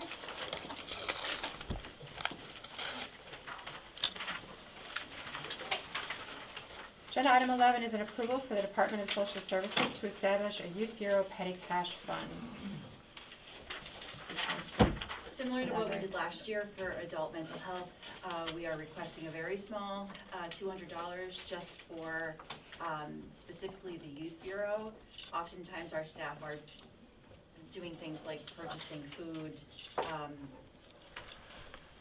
decorations out of their own pocket in submitting. So this just would really make it easier for our department.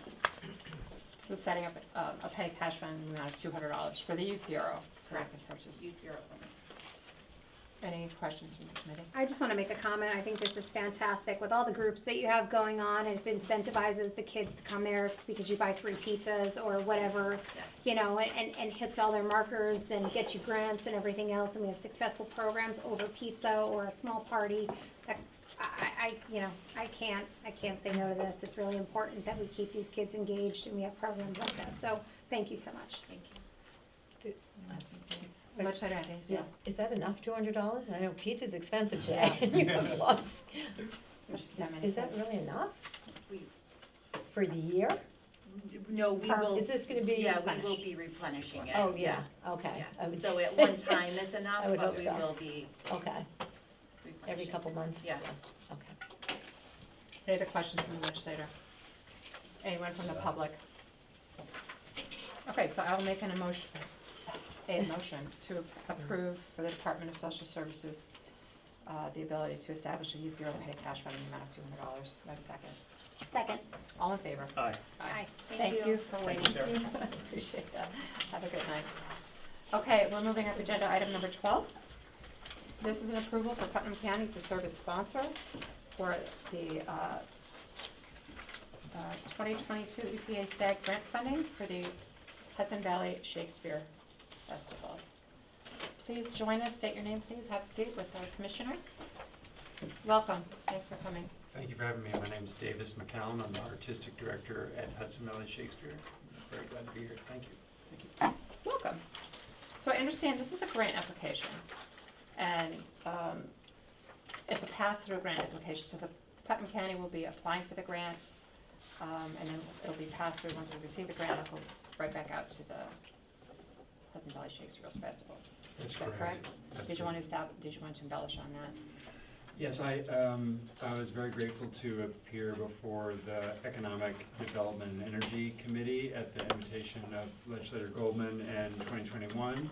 And since then, we've been involved in this project to restore this 98-acre property. We were very grateful to receive this grant, the STAG grant from the federal government, and very grateful to Putnam County to act as the municipal pass-through for that grant.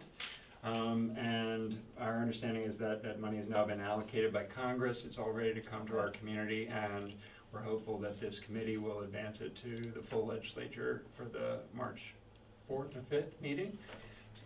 Thank you. And that we can complete the application and receive the money that's coming to our community. That's good news. It's been allocated from the federal government. I think there was a little bit of question whether they were going to pass through the money. Any questions from the committee? From the legislature? From the public? Good. So then, being no further comment, I will make a motion to approve the Putnam County to serve as sponsor for the STAG grant funding for the Hudson Valley Shakespeare. Do I have a second? Second? All in favor? Aye. Aye. Thank you so much. Thank you so much. I'd like to invite you all to come to a show Yeah, this summer and to absolutely. the new theater when it opens in 2026. Yes, We're looking very forward to grateful it. for all your work. Thank you for your your hard work. Thank you. Thank you. Thank you. Okay, so we're moving back to agenda item 4B, which is a resolution for the approval for budgetary amendment for the county attorney for outstanding legal services for the remainder of 2024. It was tabled to, from audit to a February Rules Committee. We've just discussed this at our previous Rules Committee meeting. Are there any questions from the committee? From the legislature? Anyone from the public? I'll move it. Pardon? I'll make the motion. Make the motion? Oh, I will second that motion. All in favor? Aye. 4C is an approval for budgetary amendment for a year-end journal entry. This is Is our Peter and Paul list? Yep. housekeeping. This is just standard procedure. We're having our audit in the next few weeks, and this will put us in a good position to move the money and, you know, present hopefully a clean set of books. Any questions from the committee? No. From the legislature? I'll make a motion to approve the journal entry for the year end. Second. All in favor? Aye. Aye. And the public can comment if they like. So, sorry. 4D is an approval for a budgetary amendment for finance for personnel services to fund a new public health director and medical consultant, which was also reviewed in personnel. I'll make a motion. Do I have a second? I'll second. Comment? Public comment from the committee? From the legislature? And from the public? Being no further discussion, all in favor? Aye. Agenda item 4E is an approval for Veterans Service Agency Veterans Peer-to-Peer Program. This is in the amount of $197,864. There's zero fiscal impact. I'll make a motion to approve. Do I have a second? I'll second. Discussion from the committee? Anyone from the legislature and the public? All in favor? Aye. Agenda item F as in Frank. This is an approval for budgetary amendment for the Department of Social Services for safe harbor allocation. This was also reviewed in health. I'll make a motion to approve. Do I have a second? Second. Discussion?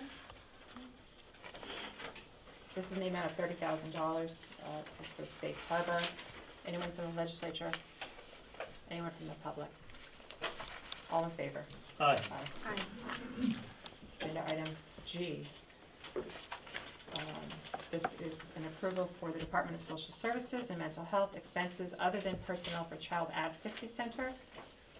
This is in the amount of $9,193. It was also reviewed in health.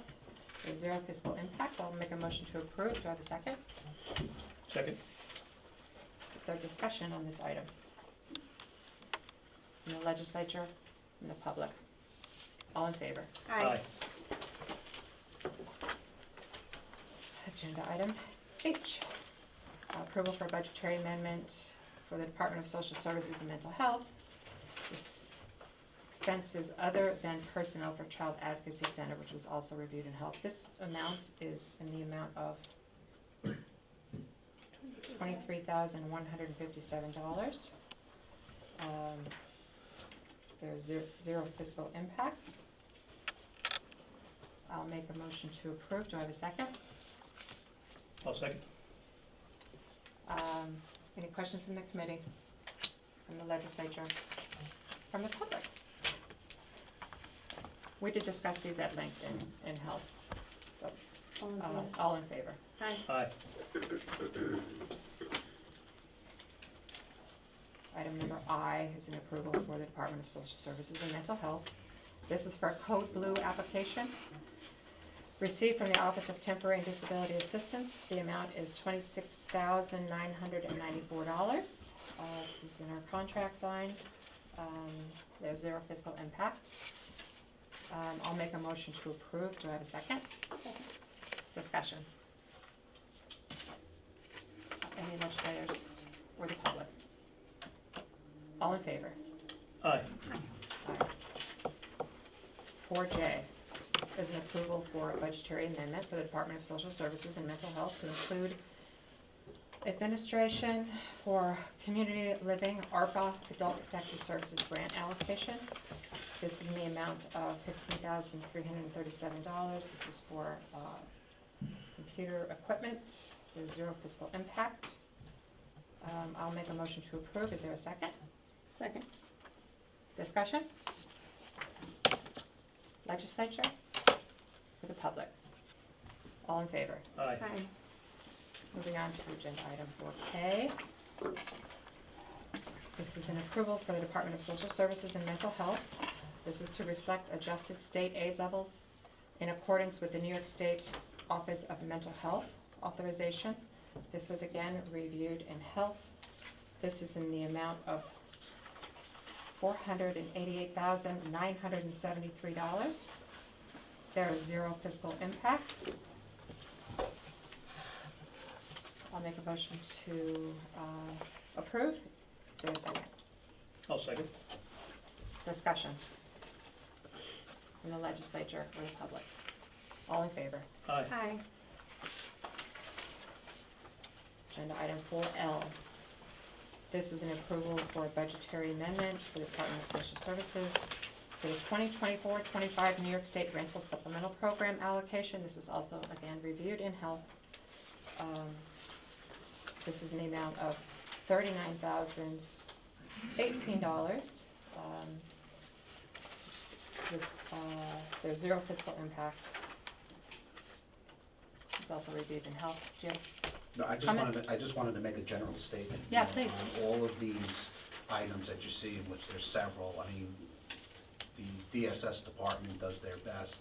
You know, we do our best during the, budget process, to get these numbers as accurate as possible.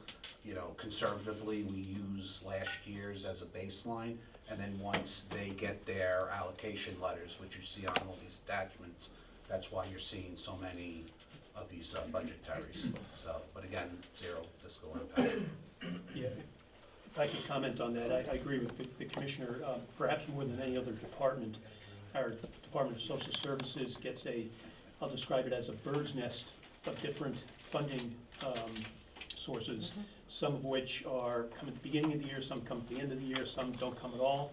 But it's really a tribute to not only the Commissioner of Finance, but also the Commissioner of Social Services, that they're able to reallocate those funds when they are shorted by one agency and not another, and still wind up with a 0 fiscal impact. So just wanted to echo what Mike was saying. Any other questions or comments?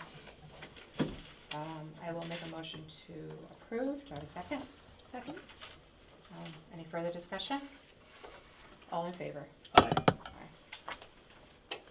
Okay. Agenda item M, as in Mary, this is an approval for the Sheriff's Department for implementation of the GPS for the patrol fleet. This was also reviewed in our Protective Services Committee. This is in the amount of $32,496. And this is for Axon audiovisual equipment. I will make a motion to approve agenda item 4M. Do I have a second? Second. Discussion? Any questions or comments from the legislature? From the public? All in favor? Aye. Aye. Agenda item 4N, this is Nancy. This is an approval for the Department of Social Services and Mental Health, another one, for the Child Advocacy Center. This is expenses funded in accordance with a contract awarded by NYSOCFS.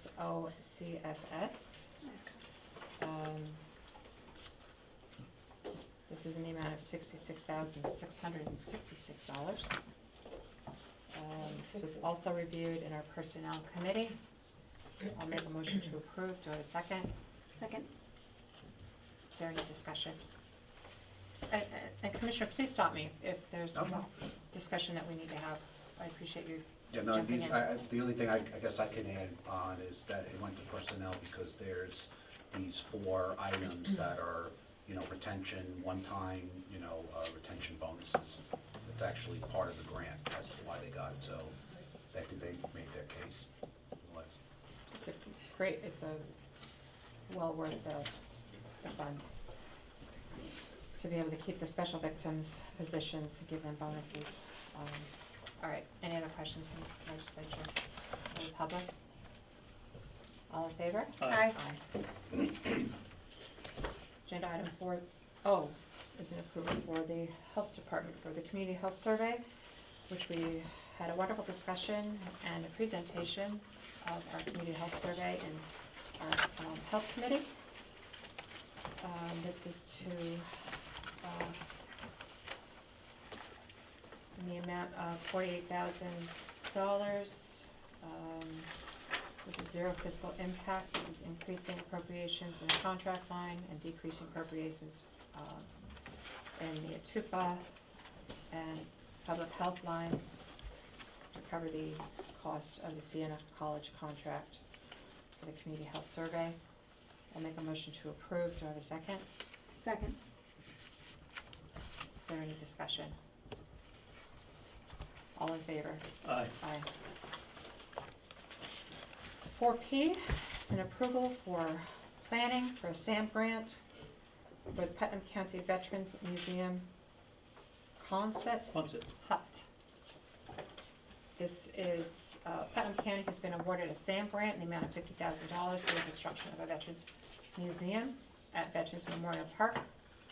This is included in our backup. The project will involve the construction of a prefabricated Quonset-style military hut to house the Veterans Museum here in Putnam County at Veterans Park. I will make a motion to approve this expenditure, this budget item. Do I have a second? Second. We have discussion on this. Wonderful use. It's a great grant that we have. I'm looking at having a museum at the Veterans Park for a long time. I had someone ask me when my Girl Scout troops asked me to do fundraising to help construct the museum at that. So it's been a long time. I'm happy to see it. Any other discussion? All in favor? Aye. Aye.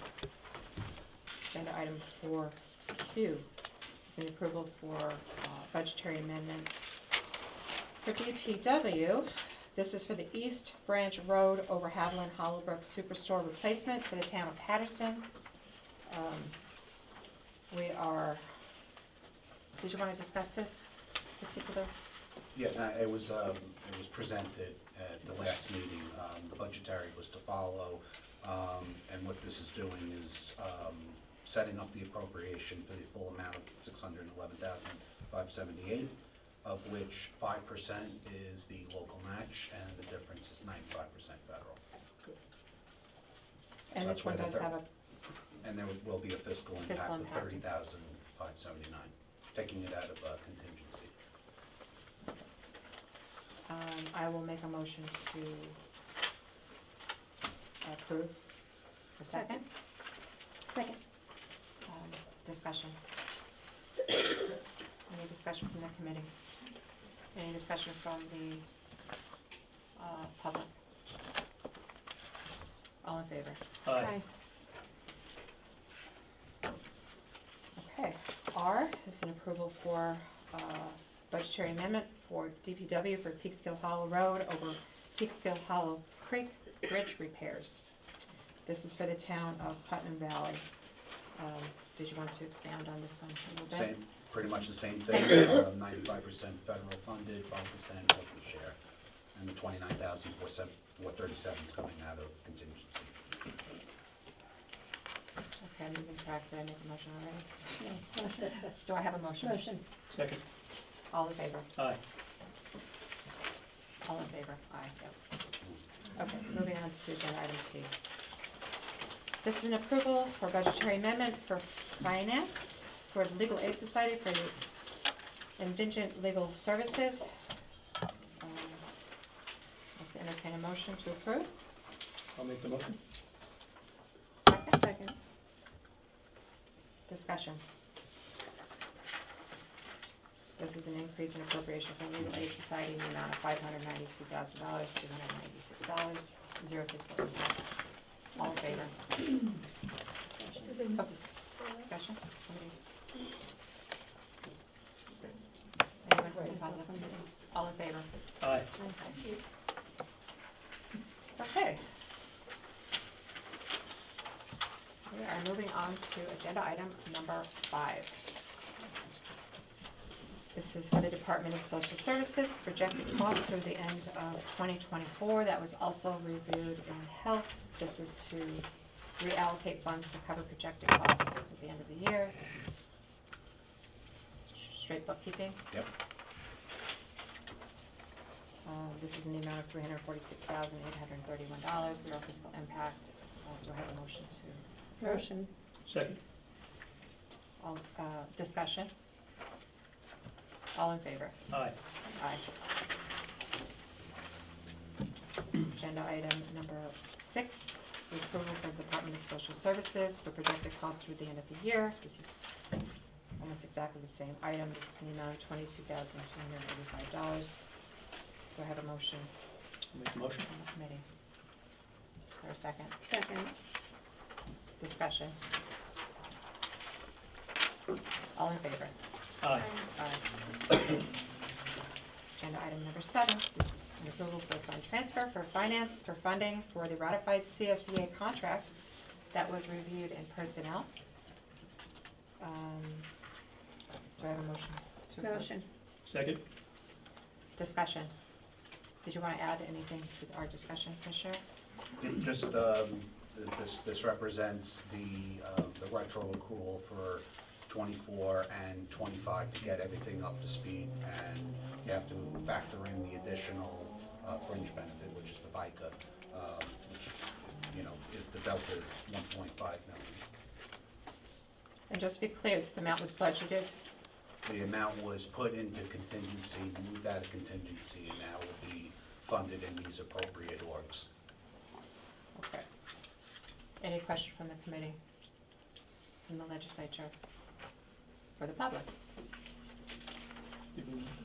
We did. Yeah, we did. All in favor? Aye. Aye. Agenda item number 8 is an approval for a fund transfer for OSR to reallocate salaries to the appropriate grant.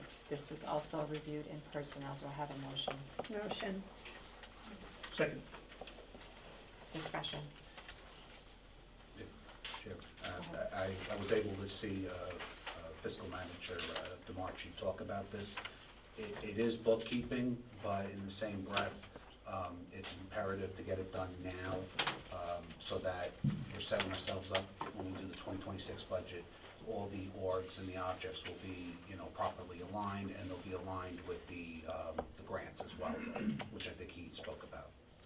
And this just makes it more clear where the funding is coming from. for Correct. each grant. Correct. Is there any other comment from the committee, the legislature, or the public? All in favor? Aye. Aye.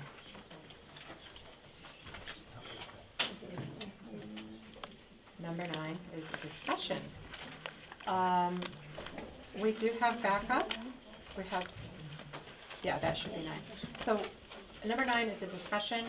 It's a request from the towns and villages for a sales tax sharing discussion. I'd like to also accept additional for agenda item number 9. Second. I'm going to have to abstain, Oh. but you guys can vote on it. But if I could, before we get Yes, too please. deeply into Let's go into on. item number 9, we did receive a letter from all of our towns and villages last few weeks or so, and 3 of those municipalities, the village of Brewster, the village of Cold Spring, and the town of Kent, are represented by a law firm of which I'm a partner. So I think it's just in due diligence and as an abundance of caution, I'm going to abstain from item number 9 in its entirety and recuse myself from any debates or discussions on it. And so with that, I'm going to just remove myself from the chambers and would kindly ask once item 9 is completed, because I do want to talk about item number 10. Number 10. If you could come get me when that happens. So that's the reason for my absence today, and I didn't want there to be any mystery as to why I'm not participating. So thank you. Thank you, Legislator Birmingham. Before we begin, we did accept additional, and I would like to read the additional into the record. I request it. Can they put it on the screen? So, are you able to do that? Sorry, on the fly. The letter? Yeah. If you can't, no big deal.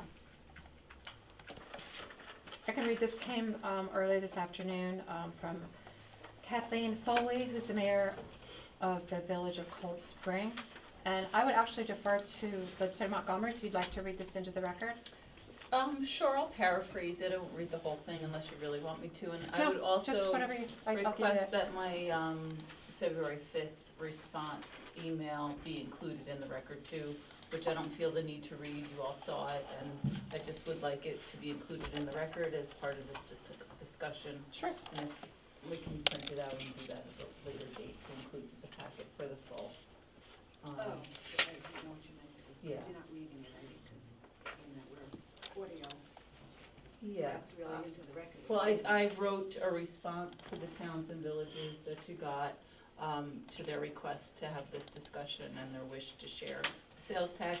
In addition, the mayor of Cold Spring did submit a letter this afternoon. She's not able to attend. Her board is meeting in session, as is the town of Phillipstown's board. Everybody's meeting tonight. It's kind of unfortunate that tomorrow night's meeting got canceled.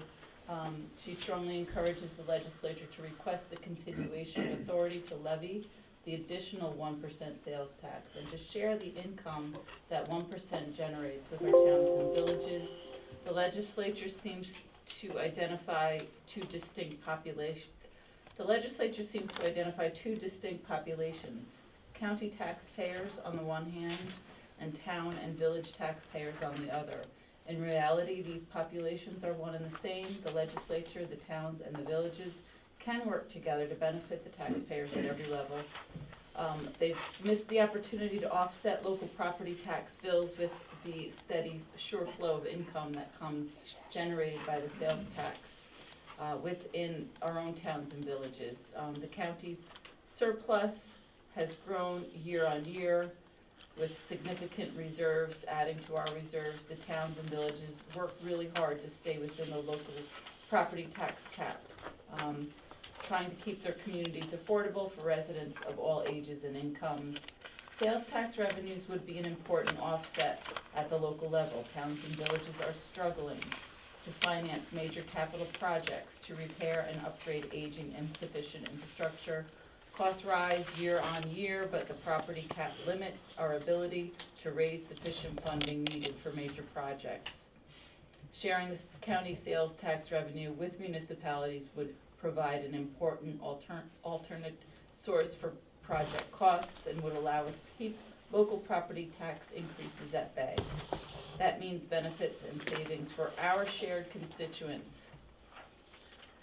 How share sales tax comes to Putnam municipalities is important as determining that it rightly should. In previous budgets, County Executive Byrne made a proposal for a competitive grant program for local initiatives with awards drawn from sales tax surplus. We are already stretched thin identifying and applying for state and federal funding sources. Having us apply and compete against each other for sales tax dollars would be an artificial and unnecessarily hurdle. All of our towns and villages contribute to the generation of the sales tax. We shouldn't have to compete to recover what is rightly ours. The best support and aid the county can give to municipalities is flexibility. Returning sales tax surpluses to us by way of an established formula is fair, simple, and efficient. Respectfully, the towns and villages best know our own infrastructure needs. We all follow procurement policies that ensure that we spend public money carefully and effectively. Our constituents trust us to make good choices, spend wisely, and deliver services. We ask the county legislature to have the same faith in our intentions and effectiveness.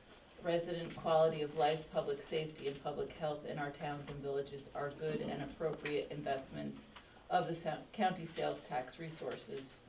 I strongly advocate for continuing the 1% sales tax and regularly redistributing some portion of it, if not all of it, back to the towns and villages that generate it. Let's work together for the benefit of our shared tax-paying constituents. Respectfully, Kathleen E. Foley, Mayor. Thank you, Legislator Montgomery. Thank you. I'd also like to point out, in our backup, I wanted to read that one first because that was additional, and it's not going to be in our backup. And we also have a letter from Jacqueline and Abby, supervisor from the town of Putnam Valley, Michael Kazari from town of Carmel, John Van Tassel. It's in our backup. It's from all of the supervisors in Putnam County. Jamie McGlasson, town of Kent, Richard Williams, town of Patterson, Nick Durante, town of Southeast, Chris Winward, village of Nelsonville, James Schoening, village of Brewster, and again Kathleen Foley, village of Cold Spring. So I will open it up to the floor for discussion. To the committee. Do you want to read the letter into record Which one? from all the supervisors? Well, that's already in the backup. It is on the record. It's already in the backup. So I would open it up to the floor, I guess. It should be written to record. Did you want to? Yeah, I want to read it to record. I think if all of these people took the time to write this, I think it should be reflected. If that's okay with you, Deputy Absolutely. Chair. Go ahead. We're writing in response, I'll do it quickly, to the County Legislator Birmingham's proposal to reduce the county sales tax rate from 4% to 3.5 is highlighted in the January 27th Mid-Hudson News article. This reduction is projected to save Putnam County taxpayers $10 million annually, providing meaningful financial relief to our residents. As Legislator Birmingham noted, over the past 5 fiscal years, the county has collected over $400 million in sales tax revenues, $53 million more than originally budgeted. While those surplus funds could be used for direct tax relief for county taxpayers, they often become absorbed into the county budget, funding new or unnecessary expenditures. The towns and villages struggle to make budgets work and fund essential services, as well as infrastructure repairs and services. Sharing the sales tax surplus with the towns and villages is a direct way to benefit our shared constituent taxpayers. To ensure taxpayers truly benefit, we propose a more direct approach. The continuation of 0.5% sales tax, but with the revenue shared amongst the 6 towns and 3 villages within the projects, thereby directly reducing the tax burden on our constituents. There is a highly successful precedent for this type of sharing from 2022 when surplus sales dollars were shared up to towns and villages. Sales tax revenue has been effectively utilized by municipalities at the local level where we best understand our budgetary service and infrastructure needs. This approach allows us to address priorities efficiently and cost effectively. For example, Putnam Valley received $509,858 in sales tax funding, which was used to winterize a town camp facility, transforming it into a year-round asset for the community. without imposing any additional costs on taxpayers. Village of Cold Spring uses its allocation to replace filters at its water treatment plant, addressing a long overdue public health need. Similarly, town supervisors and mayors directed their sales tax allocations toward essential infrastructure projects, reducing the amount that had been raised through town and village taxes. In other words, sharing sales tax revenue has provided savings to taxpayers while ensuring critical projects are funded. This demonstrates the tangible benefits of direct municipal distribution.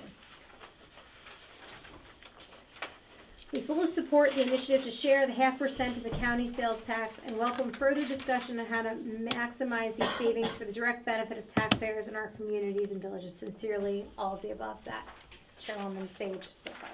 Thank you, Chairwoman. Any discussion? Legislator Goldman. Thank you, Chairwoman. The letter that was just read by Legislator Crowley was signed by every supervisor and mayor here in Putnam County. They're requesting that we share some of the sales tax that is generated, by people who buy things in Putnam County here. We do have a few towns that are here, and I'm glad to see that that Putnam Valley and Patterson is here. And I hope they get an opportunity to say a few words. We do have a healthy fund balance here in Putnam County. The towns and the villages, but the county are really struggling just for the infrastructure, repairs, services, and everything they have to do basically on a daily basis.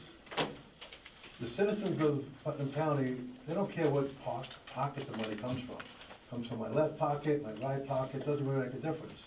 So if we share some of the sales tax, it'd be very beneficial to all of us. We all are in the same boat together. We all live in the towns that the supervisors and the mayors have lived to us requesting. So something we really should look at, and I hope you give the opportunity for the people here to speak. Thank you, Legislator Goldman. I do have a couple of, we have to, I just want to throw some things out for discussion here because, and I did send this around earlier to all the legislators so that we could see that the cost that we do share with the towns, first and foremost is the guarantee for the school taxes. That cost the county $23,448,556. That comes out of what we take from income, from sales tax. That's actual cash flow. That's cash flow. From the county. It's And impossible. And we absorb that receivable. Right. Can you highlight any other services? We have emergency services for the county. To my understanding, we're the only county that provides and pays for the ALS services contract, which is $2.8 million. $2.8 million. Our Putnam County Personnel Department, $1.6 million. Libraries, the county funds in the amount of $500,000.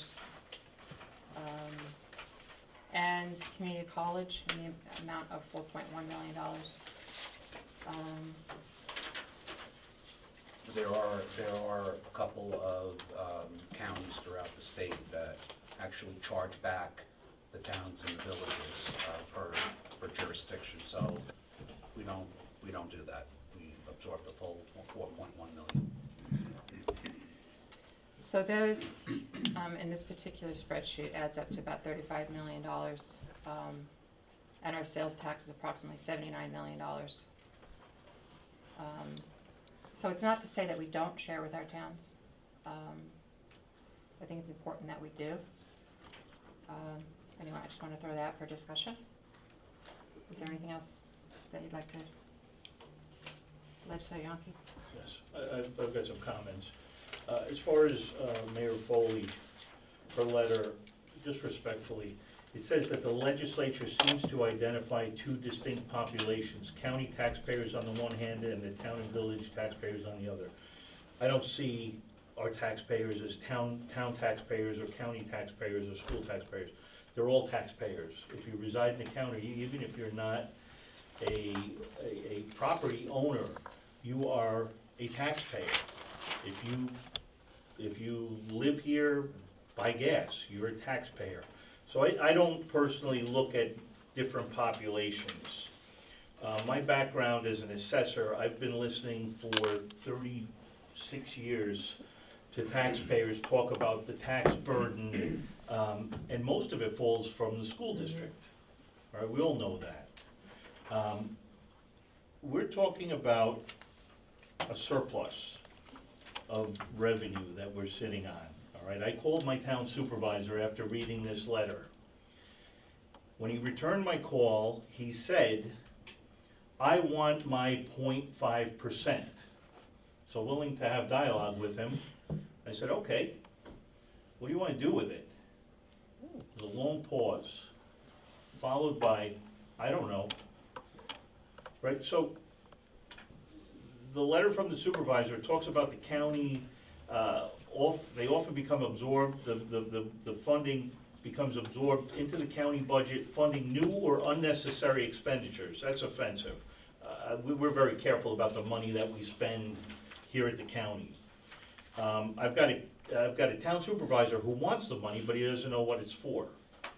I called a town board member, and he said, well, you know, if we cut 0.5% of the tax, the sales tax, if I buy a $50,000 car, I'm only saving $250. Now, this is the mentality, I think, of the taxpayers, because I said to him, if I was standing next to you as you signed the contract to buy your new car, and as they were handing you the key, I said to you, you need to give me $250. What would you say?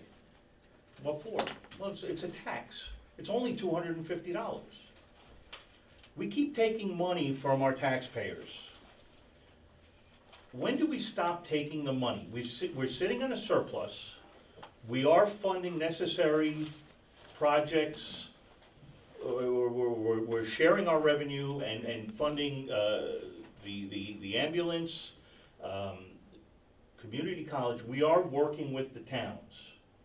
When do we stop taking money unnecessarily from the taxpayers? So I am in favor of cutting the sales tax.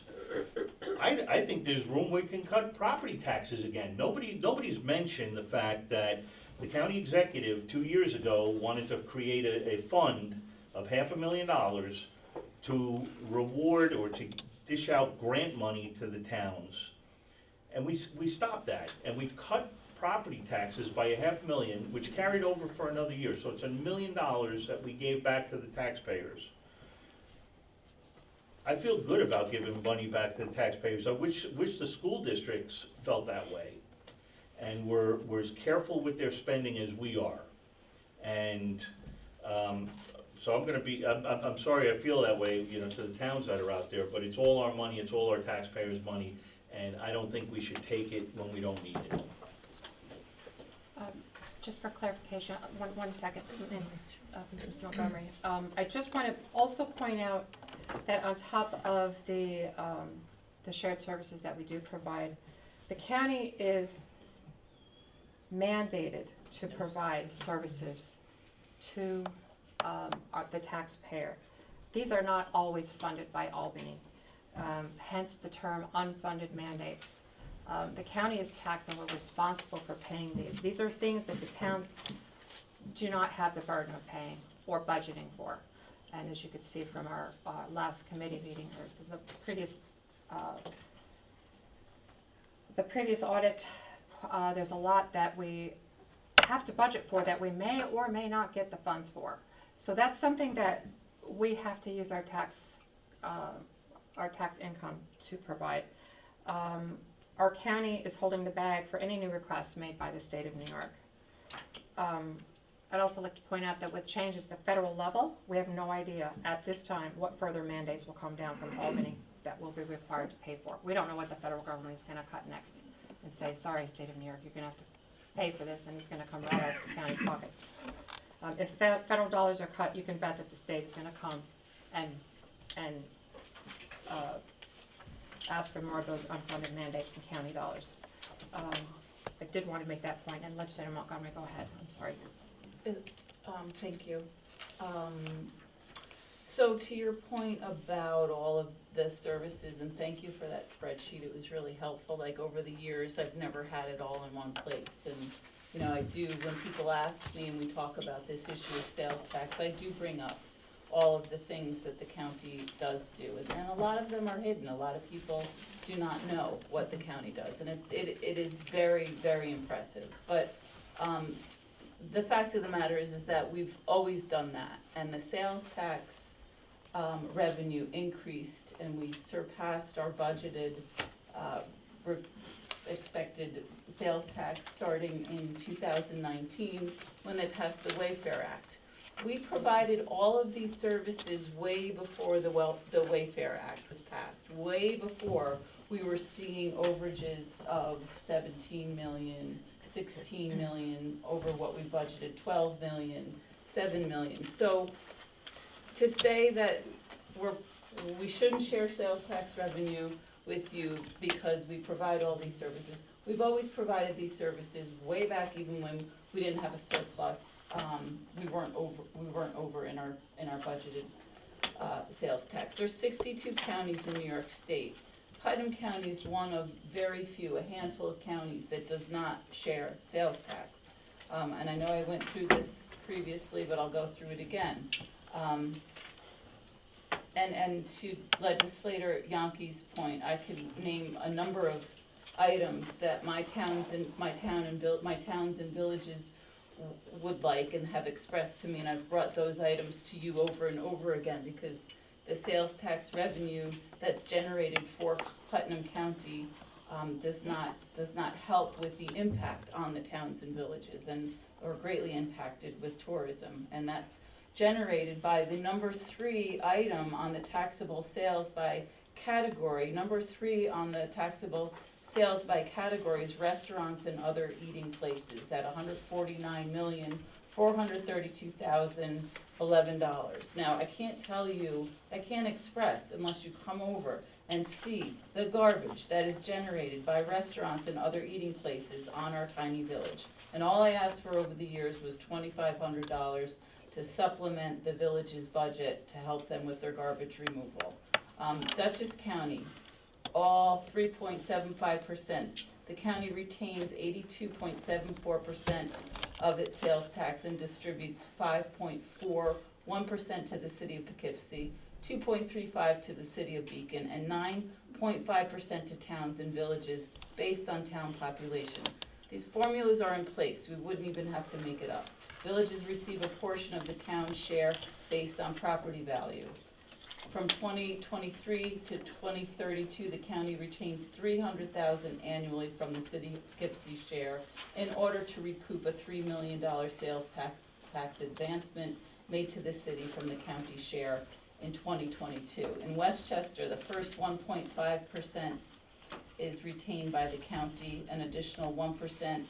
The county retains 33.33% and distributes 50% to towns, villages, and the cities of Rye, Peekskill based on population, and 16.67% to school districts based on population within the county. The additional 1%, the county retains 70% and distributes 20% to towns, villages, Rye, and Peekskill based on population.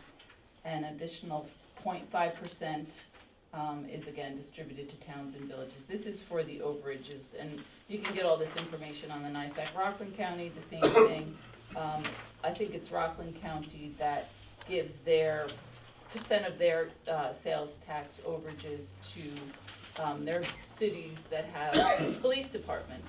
So our towns suffer in trying to buy new fire trucks, support our emergency services.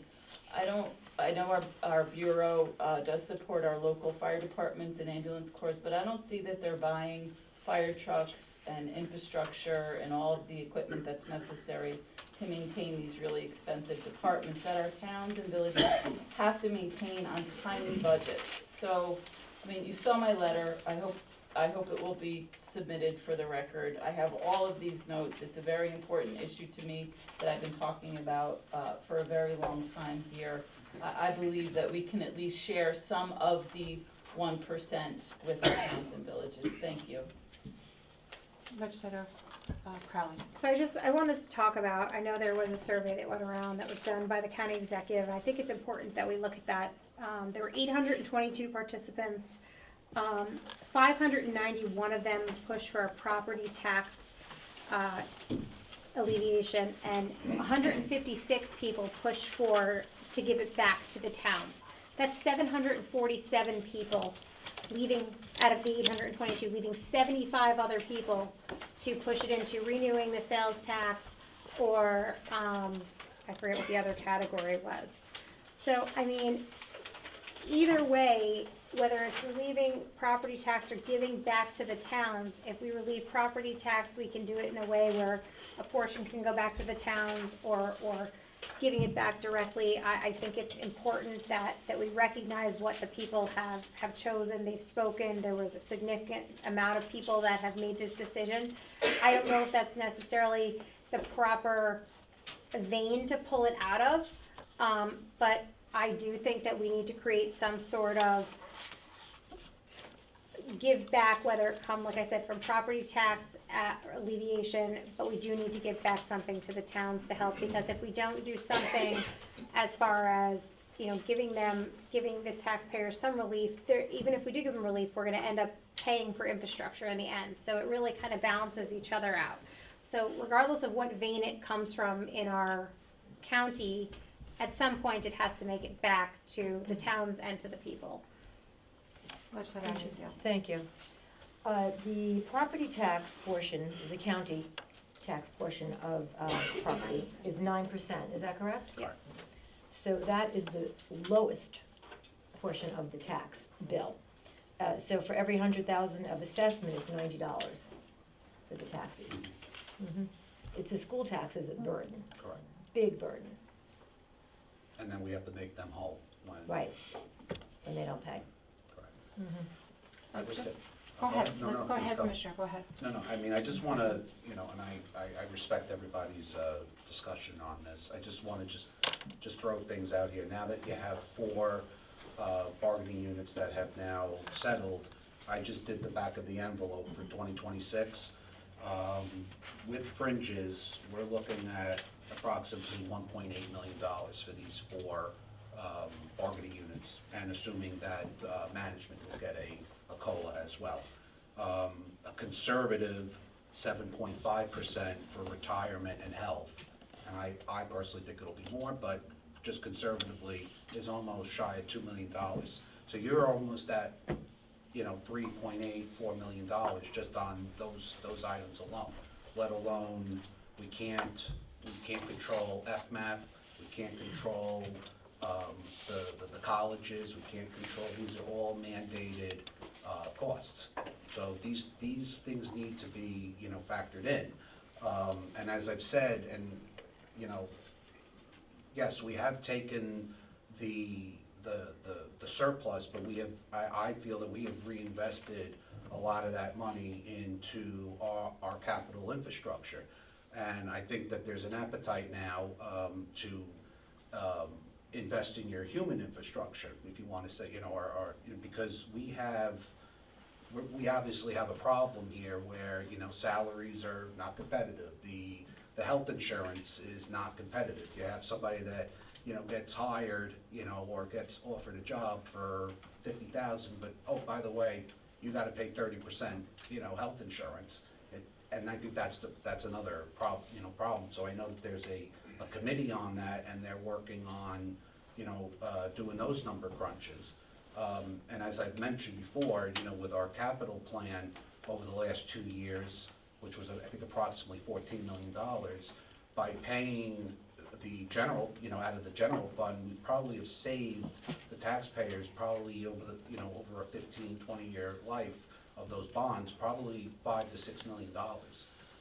So, you know, I do want to, you know, we have put these monies into assigned buckets. They're not restricted. They could be, you know, with approval of legislative approval.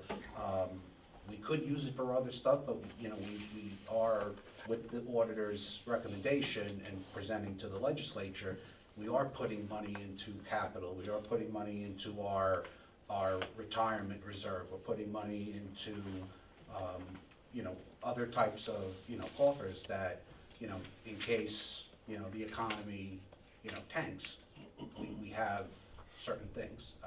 We put money away for that bond for Putnam County, the golf course with the safe harbor.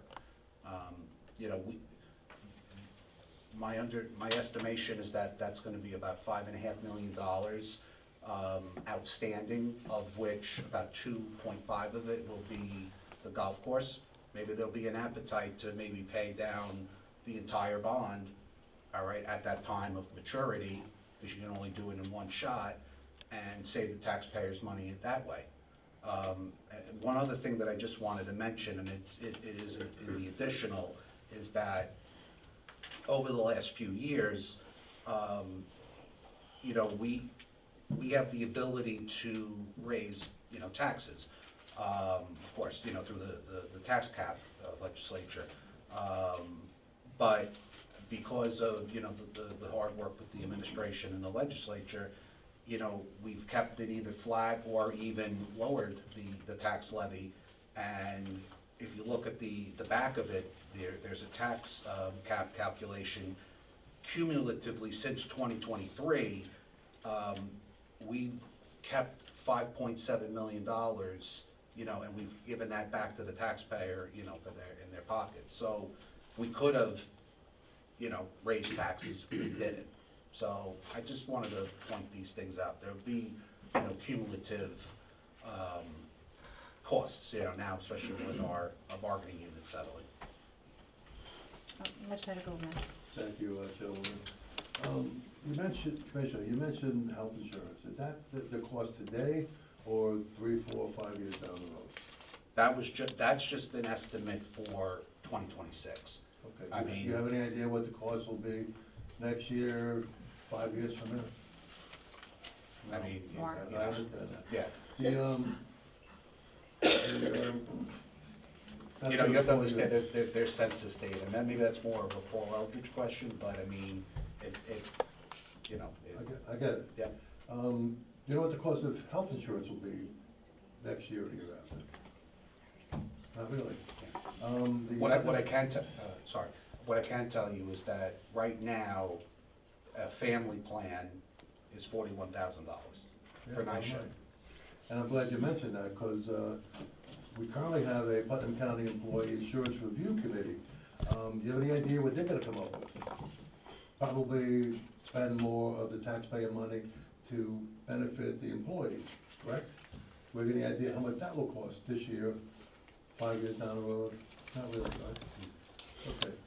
Based on all the uncertainties that you mentioned and the questions I've just asked, do you think it's a responsible thing to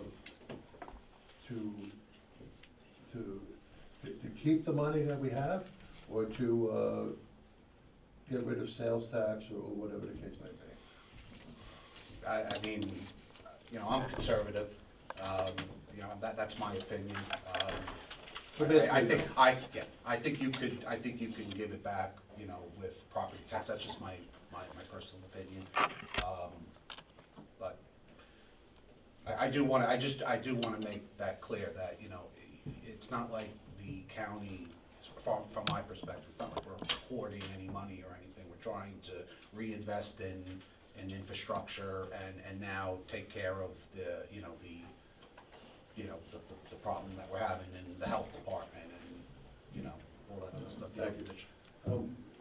We've gone into number 10 more than number 9. I'd like to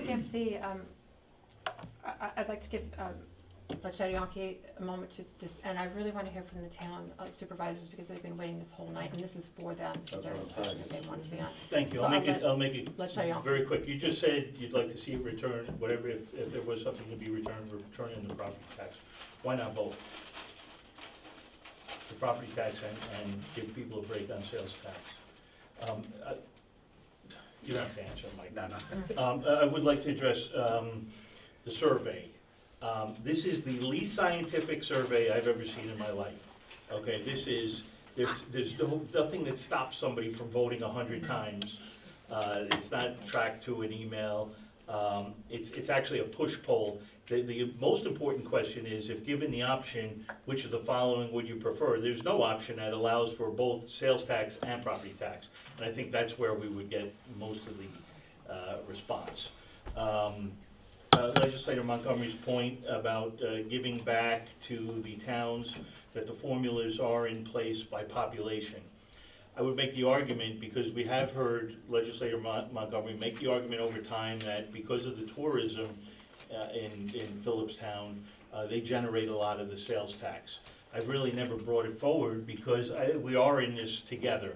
But in my district, I have a Home Depot, I've got a Kohl's, a Restaurant Depot, Ace Endico, I've got Brewster Ford, Brewster Subaru, and Brewster Honda. I think there's not a district in this county that generates the sales tax revenue that my district does. And I would not be in favor of any allocation of funding that didn't give my district the lion's share of the funding.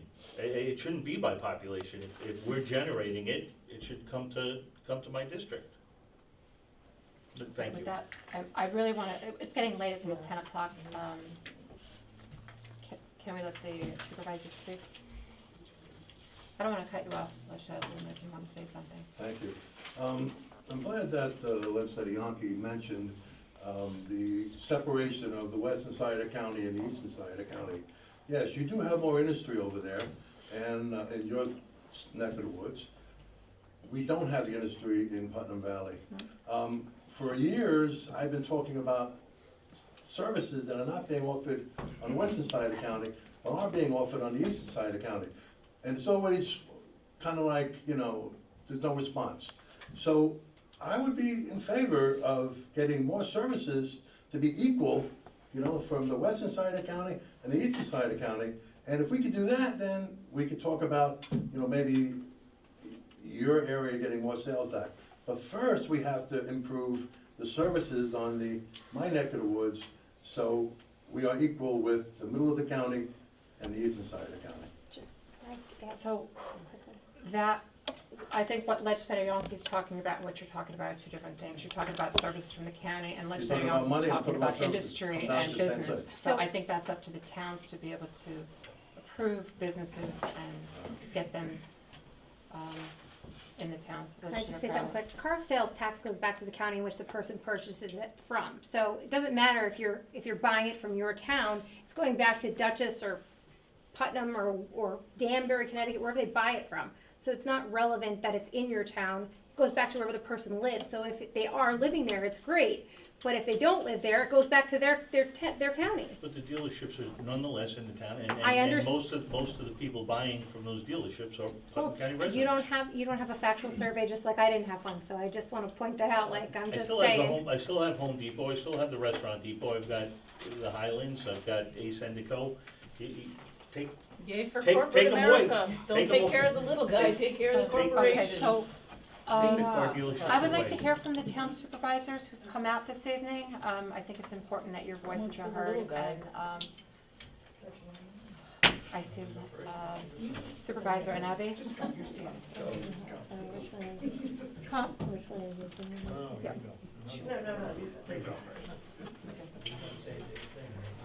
Hi, everyone. State your name, where you're How from. are you? Chairwoman Sage, how you doing? Good, how are you? Oh, well, thanks. Supervisor I'd Anabi. like to thank all the legislators for hearing us. I know it's late. I will try and keep it short. Thank you for allowing us the opportunity to speak to the importance of the sales tax revenue sharing for the towns and the villages.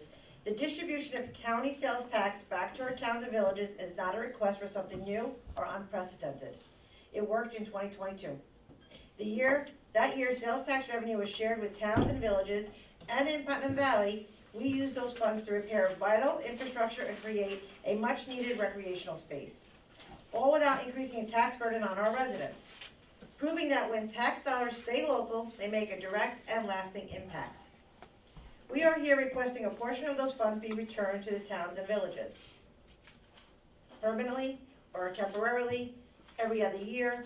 And we're not looking for the full 1%, we're looking for that 0.5%, because we understand that burden that comes from the county. You guys pay our community colleges, you guys pay our elections, you guys pay for legal aid. We understand that. But that 0.5% could make a huge difference for towns like Putnam Valley or Kent, Phillipstown. It does make a difference. While reducing sales tax at the register may seem beneficial, the reality is these savings add up to about $1 on a $100 purchase. And while every little bit of savings is helpful, this would do little to ease the financial strain on homeowners. Yes, a lower sales tax might attract shoppers from neighboring areas, but the benefits are spread thin and do not address the financial challenges our residents face. Equally, using these funds solely to offset property taxes may sound appealing, but without reinvesting in our communities, it does nothing to solve the real issues at hand. The real solution is to reinvest these funds directly into our towns and villages, supporting infrastructure, expanding recreation, and strengthening essential services that truly benefit the people that live here. Allocating sales tax revenue back to the towns and villages provide the resources needed to invest in our own communities, ensuring long-term sustainability and better quality of life for all our residents. And for the record, if Putnam Valley did receive these funds, we would build a senior outdoor exercise area, create a mountain bike path, implement forestry plans, expand community events like a miniature golf or batting cages, all while addressing critical road and bridge repairs. Without these fundings, reality, this would never happen. Thank you for your time, and I really appreciate you hearing me. Thank you, Supervisor. Is there anyone else?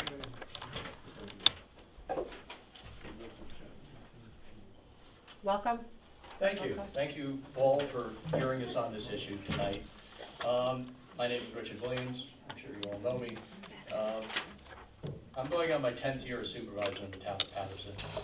About 8 years ago, I attended a meeting with my fellow supervisors and the county executive to then talk about sharing the tax revenue, the sales tax revenue.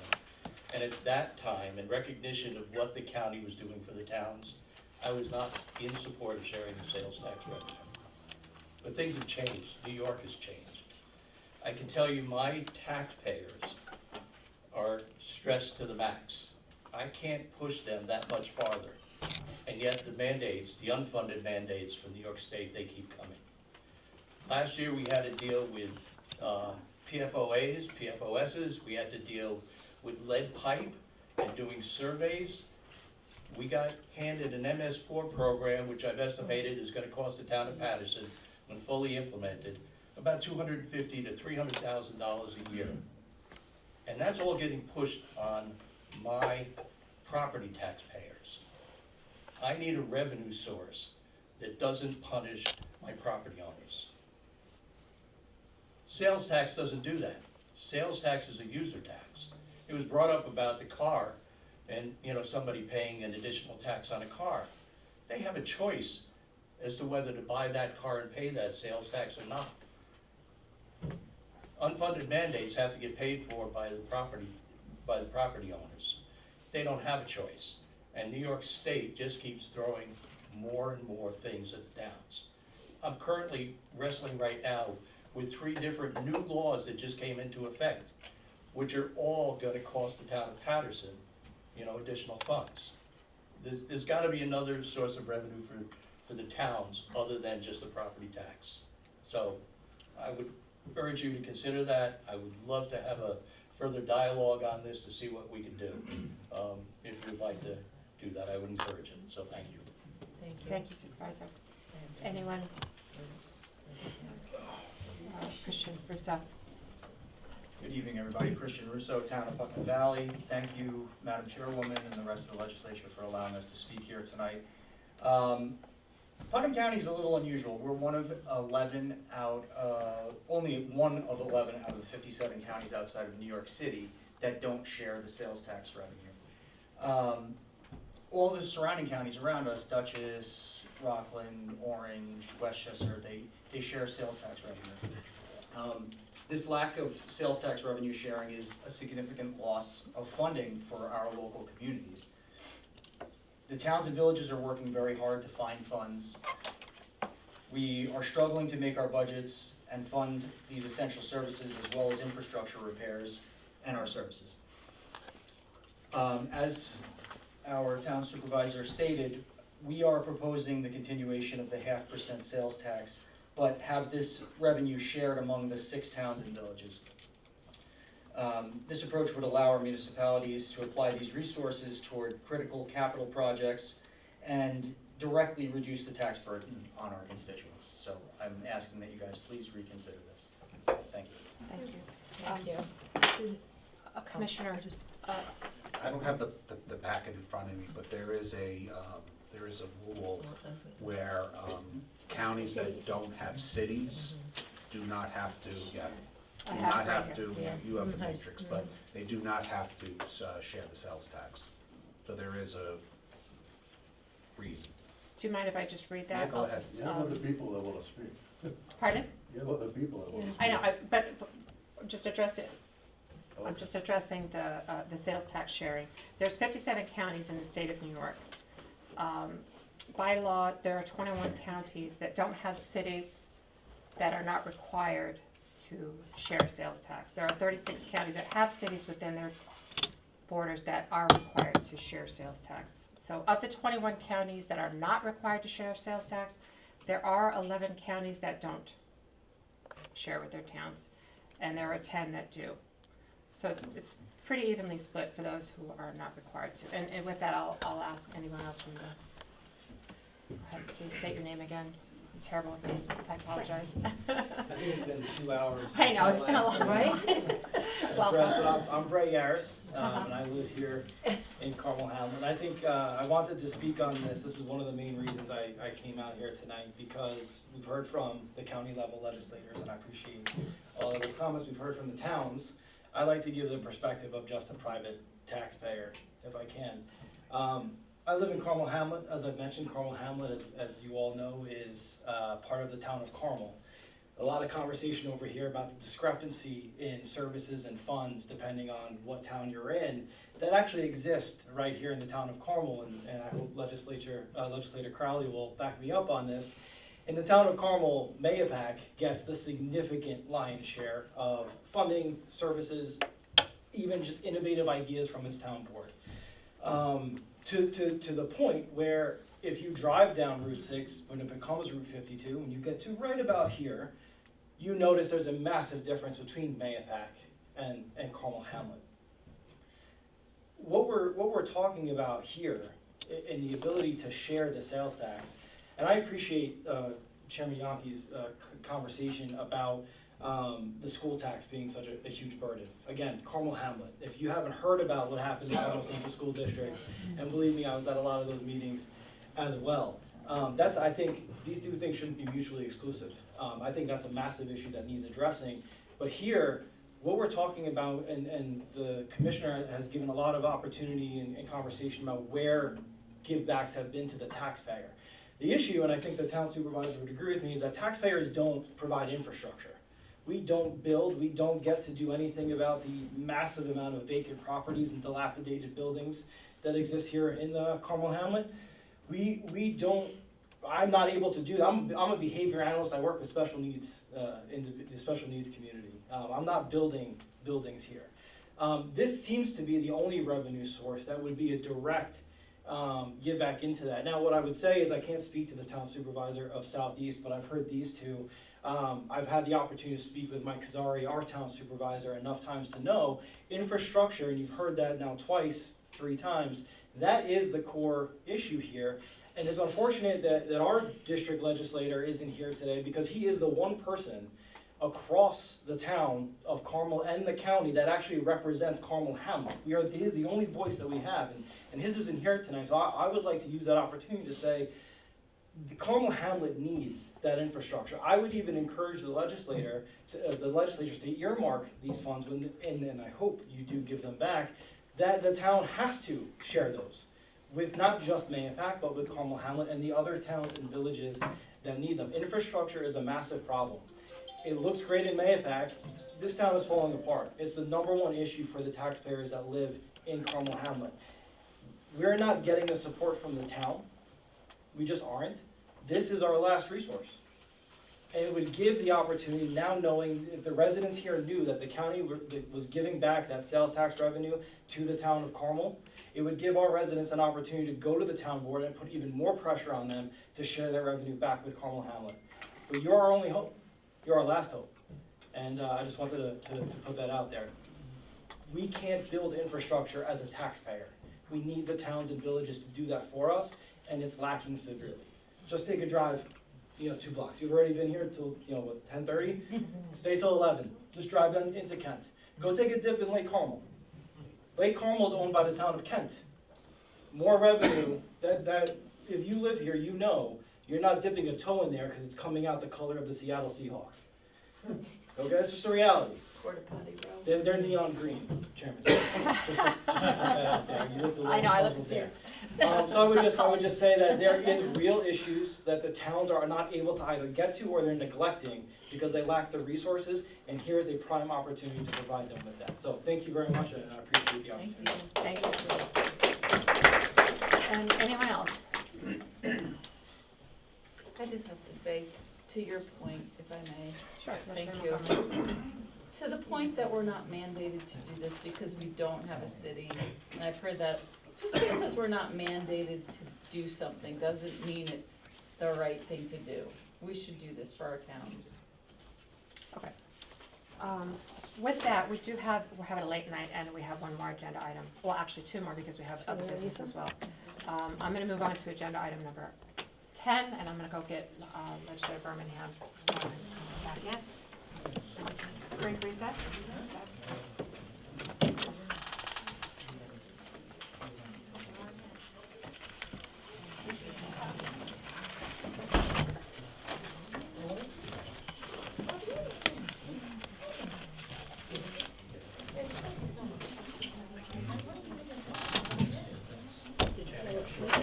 Yeah, I was thinking about taking that.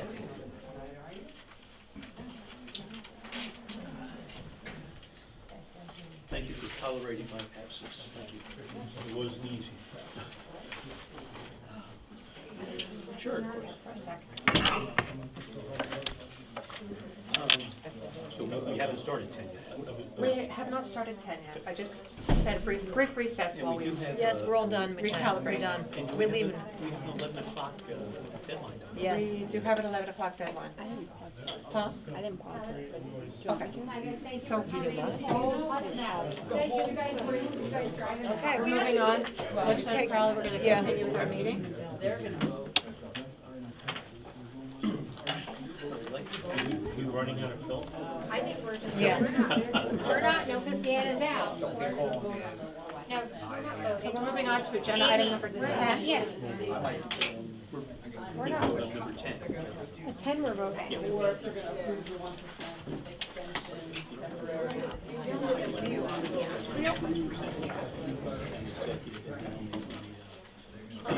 I'll let you know what that was. Okay, so, let me just, Again, thank you for tolerating my absence. I appreciate the consideration. okay, so, moving on to agenda item 10, we have several additionals. I will make a motion to approve the additionals for agenda item number 10. I'll second. All in favor? Aye. Aye. Thank you. Okay, so 10 is in, discussion for the approval for Putnam County's request to extend the 1% increased county sales tax for an additional 3 years. I will open it up to the floor. Could I make a motion just to get something on the floor to discuss? I'll make a motion to move the resolution that is in our agenda as presented to us by the county executive with the drafting preparation from the county law department. I'll move that, and I'll need a second to introduce my amendments to that I'll resolution. second. Thank you. What I'd like to do, I believe all of my colleagues and perhaps others in the administration have a copy of my proposed amendments to this. It's on the blue and red, red line. What I'd like to do, now that this has been moved and seconded, I'd like to make some amendments to this. If you take a look at the title of the resolution, right now it reads approval Putnam County's request to extend the 1% increased sales tax for Putnam County, sales tax for an additional 3 years. I'd like to change the title of that resolution to approval Putnam County's request for the county sales tax rate to be established at a rate of 3.5% for the period from December 1, 2025 through November 30th, 2028. I also want to strike the first recital in the proposed resolution that was presented to us. What I'm striking is the following paragraph. Whereas in light of the current and ongoing fiscal challenges facing Putnam County, it is appropriate to maintain revenues by renewing the previously authorized 1% county sales tax increase, and I want to strike that paragraph. You can see in your red and blues, it's stricken. I don't have any other comments to the second, third, fourth, or fifth recital, except for the last one. The last where, the second to last whereas, which starts, whereas resolution number 46 of 2023, the Putnam County Legislature approved the introduction and passage of legislation for continued authorization of Putnam County sales tax to be increased from 3% to 4% for the period of December 1, 2023 through November 30th, 2026. However, the state of New York subsequently only extended that increase to November 30th, 2025, which authorization is about to expire and needs to be renewed. In that paragraph, the only words I will strike will, and again, it's on your red line, I move to strike "and needs to be renewed," and then I want to add to that paragraph, "now therefore be it," and that's in the blue language. And then I want to strike the last whereas clause in the presented resolution, where it says, whereas the Putnam County Executive and the County Legislature further determined that as an alternative to dramatically raising real property taxes in Putnam County, it is necessary to renew the expiring 1% county sales tax increase. Now therefore be it. I'm moving to strike that paragraph.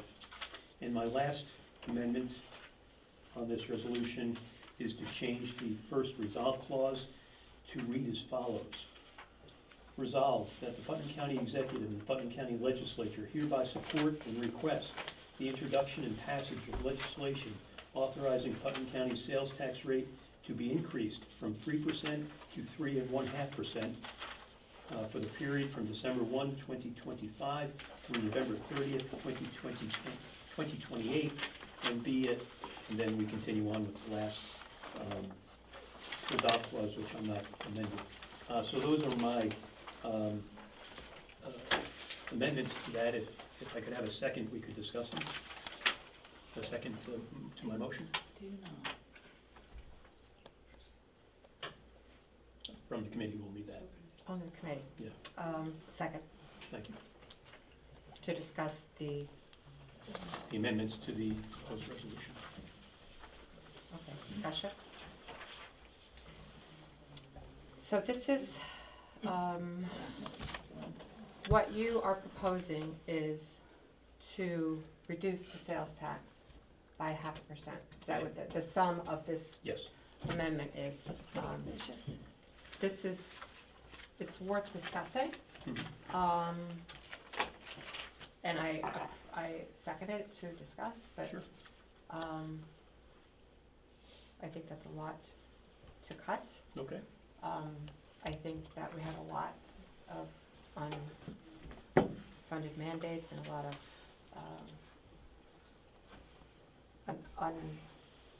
unforeseen expenses coming up in our future. So I will open up to the committee to discuss. I think this is a rather ambitious approach, cutting 0.5% off the bat when this is our main vein, like we talked about. I think there's other ways to do it, and I think, as speaking to Commissioner Lewis, he has voiced his opinion on the fiscal responsibility that he holds over Putnam County and how this could affect us. And just over some thoughts and concerns that I have, you know, we do have a healthy unassigned fund balance, and if we spend it in place of tax revenue, we will create a hole quickly. As Commissioner Mike Lewis has said, also placing our AA1 bond rating in danger will make borrowing even more expensive. sales tax rate is competitive with other counties, and we have structural expenditures that are known with built-in growth. How are they gonna pay for contracts? How are they gonna pay for health insurance contributions? If we spend down this limited rainy day fund, it would be a terrible position come negotiation for the next round of contracts. I think we need to look at the future. In 2008, 7 and 8, the county had property tax hikes over 20%. Eliminating that 25% for sales tax would bring us back to those dark days. So I think there's other ways to accommodate the towns and our residents, but I don't think this is it, and I don't think cutting 0.5% off the bat is the way to do it. I think we need to have more discussion, especially with our fiscal, or our Commissioner of Finance, and really, you know, take a strong look at this and realize where we could be. And again, the government, it might be shutting down next month. We don't know what's gonna happen with that. You know, we could end up in a lot of places where we don't know where we're gonna be. And as we talked about unfunded mandates and the towns, that also happens to us. So certain grants that we have looked upon for years, we may not get anymore. Dishes grants, things that we rely upon to pay contracts and employees, we may not get. So I think to cut taxes in other places, I would like to see that. I would like to see infrastructure in other towns. I would like to see money given back to the towns, but I don't believe doing it through sales tax is the way to do it. I would like to see it done in another manner. And perhaps we could explore different routes of doing that. Can I ask the Commissioner, what would be the impact of cutting 0.5% off the top of the sales tax? And is budgeting based on sales tax a smart way to budget county? Well, as it's been stated, you know, assuming that we get the level that we are at, it would be $10 million. And it would be 20 million plus if you went down the 1%. Legislator Yonke. How much do we have in unassigned fund balance? 78 million. 78 million. So if we went for 3 years, we have $78 million, it would be $10 million a year. We'd still theoretically, catastrophes aside, have $40 million left. Theoretically, if everything stays steady. Well, yes and no, because again, like I said earlier, now that we've settled these contracts, you know, now we're gonna have additional costs. So you're looking, just on what I just said earlier, we're adding another $3 to $4 million a year, just on. We still have the funds to cover those costs. And we learned earlier tonight that even just the first month of January, we're ahead of the game based off of last year's sales tax revenue. Just in the month of January, we're ahead of the game for 2025. I just want to make the point. I don't think the sky is falling as a reason to not give the taxpayers back the money that I made the point earlier tonight. We've taken enough money from the taxpayers. We're sitting on a surplus. I don't think we should continue to increase that surplus.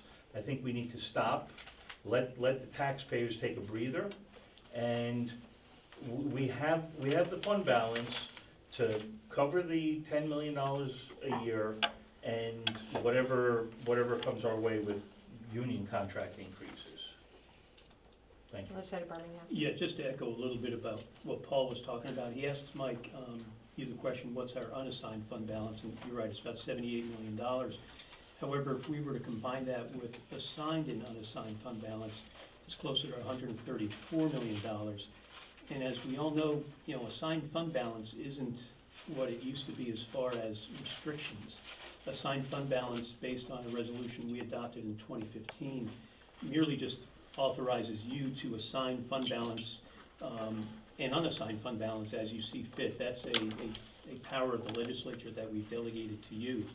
So if you were to wake up tomorrow morning as commissioner, or if we were to revoke that authority that we gave to you to assign fund balance, and you decided to say, you know, we don't have any more assigned fund balance, it's all now unassigned, of that portion that you assigned, that could be possible. And my point there is that, and I've complimented you for this last month, and I'll continue to compliment you on this, you have very wisely exercise that delegated authority we've given you to assign fund balance in certain areas. We've used it in each of the last 3 budgets. I agree with you on that. But when we're talking about what's available to use to pay for this sales tax cut, we should remember that it's not just the 78 million. You could, or we could, if we rescinded your delegation, we could decide to use some or all of that $134 million to pay for this sales tax cut. So I agree with Paul, but I think he's being a bit modest. The number really isn't $78 million that we are talking about as far as, the old term was idle and available cash. It's a terrible term, but that's the term they used to use 30 years ago. The real number is 134 million. Wouldn't you agree? Yeah, well, between the assigned and Yes. the, Yeah. But what I will tell you again on the assigned, as you'll see, I've put monies aside for, you know, the potential callable bond on the safe harbor. I've used appropriated fund balance for retirement. I've used money for the capital. So, you know, they are being used to balance, you know, these budgets. Oh, yeah, So- and that's wise and appropriate of you to do that. And like I said, there's no beef with that. Mhm. But you know, when we're talking about paying for this tax cut, it's not really $20 million out of 78. It would really be $20 million out of 134 if we were to move them around. Because we don't pull out all of that from 78 to 134. What is that? It's like it's $56 million. We don't pull that $56 million out each year. Some of that's been sitting there for quite a while. And I do realize that you have that wisely invested in long-term investments, which is good. And hopefully you don't have so much there that the breakage fees on those will be crippling to us if we need to use them. I know you don't. So, you know, I just think we should keep it in perspective. You know, last year, meaning 2024, we surpassed our sales tax revenues by over $7 million, which last year alone would have paid for 70% of this tax cut that I'm talking about. And as Paul pointed out, we're already $700,000 over month to month, January from 2024. So I'm just offering that as a bit of perspective that, you know, I agree, it's your job, and it's a good one, to caution us and to urge restraint. But I think this is something we can do. I do want to just point out on for 2025, when we balance the budget, I don't have it in front of me. Yeah. I'm just going off my memory. We used $5.2 million actually I think it was actually $6.1 million, I'm sorry, $6.1 million to fund the general fund portion of the capital plan. We used, I think, $1.5 million or $2 million to offset the increase in our retirement. And then the difference, I believe, was about $3 million in appropriated fund balance. So to balance that budget, that $203 million budget, we used $10 million. And even So- after all of that, we still have 134 million left. Fair, yeah. Yeah. And I'll wrap up because I know I've been Yeah. taking a lot of time, but with respect to our capital program, it might be worth considering and all it would take would just be to delay one project 1 year. You said it was $6.1 million. You're right that we did appropriate in the 2025 budget that we otherwise would most likely would have bonded. We don't have to bond for a project. Sometimes we can just delay it for a year. So if we delayed that project or those group of projects of $6.1 million and the $7 million that we got in excess sales tax from 2024, that would have more than paid for this year's, if it had this been in place. So just some perspective. I've taken a lot of time, but I just wanted to throw that out there. Legislator Goldman, did you have? Legislator Thank Goldman? you, Chairwoman. Taxes should be lowered. I agree we should lower our taxes. We have cut taxes here in Putnam County. But the way to do, we have to figure out the best way to cut taxes here in Putnam County. This legislative body has cut taxes on clothing and footwear under $110, whether you buy in a store or you buy it online. It went into effect on March 2024, and it will go until March 1st, 2026. This was the first meaningful sales tax since, taxes have been increased. At least this month, I could say that we must lower our taxes. Over the past 15+ years, Putnam County had traditionally used sales tax to lessen property taxes. I mentioned this in last month's meeting. Everyone I speak to tells me that our property taxes are too high. They don't even mention sales tax. If I mention sales tax, they don't really care about it. They're concerned about property taxes. Go back to your district and ask, what's more concerning to you? They'll tell you property taxes. Property taxes are paid by the property owners. Sales tax is paid by the residents and the non-residents. Out of every dollar of property taxes, yes, school taxes are the largest percentage of it, which is 70% of the total bill that we pay. Putnam County government is 9% of the bill. In Putnam County, we pay some of the highest property taxes in America. Part of the reason the county government only pays 9% is we do a great job. The services are good, and we get a good dollar for those services. School taxes, school districts are why our taxes are so high. I don't want to pay higher taxes at all. I believe we pay too much in taxes. Whether it's a fee, whether it's a levy, whether it's a toll, whether it's assessment, a contribution, or congestion price, which was just taken off the table today, we are paying too much to live here in New York. And the residents of Putnam Valley, the area I represent, will tell you exactly that. That's why we have all these town board members and a supervisor here. By doing this today, by lowering the sales tax, we're jumping the gun. The Putnam County Employee Insurance Review Committee is reviewing the county's health insurance. I asked the commissioner, he didn't really have any good answers with that. The sales tax exemption for clothing and footwear under $110. We have that until March 1st, 2026. And we still don't know what the numbers of that are. The towns and villages of Putnam County, we're here today requesting that we share sales tax. I asked a few questions before to the commissioner. Health insurance, what is it gonna cost? Not sure. The 4 unions just settled the contracts. What will it look like next year, the year after, the year after? We don't have any answers. Before we do anything, let's wait until we get all the answers so we can move forward in a prudent, responsible manner. We all received this before we came here. This was the Putnam County Sales Tax Survey. My colleague, Yankee, says it's unscientific. Yeah, it is unscientific. But you know what? It's what we have to base everything on right at the moment. Anyone here, I could have, you could have, this legislative could have done a survey also, but we didn't. This is the only thing we have to go on. 828 respondents. In general, the property taxes, 92% of people said they're too high. Sales tax, 7% say they're too high. Corporate tax, 1%. Okay. As you're aware, one of the questions is county property taxes only make up 9% of property tax bill? Yes. 63% of the people who took the survey know that. 37% do not know that.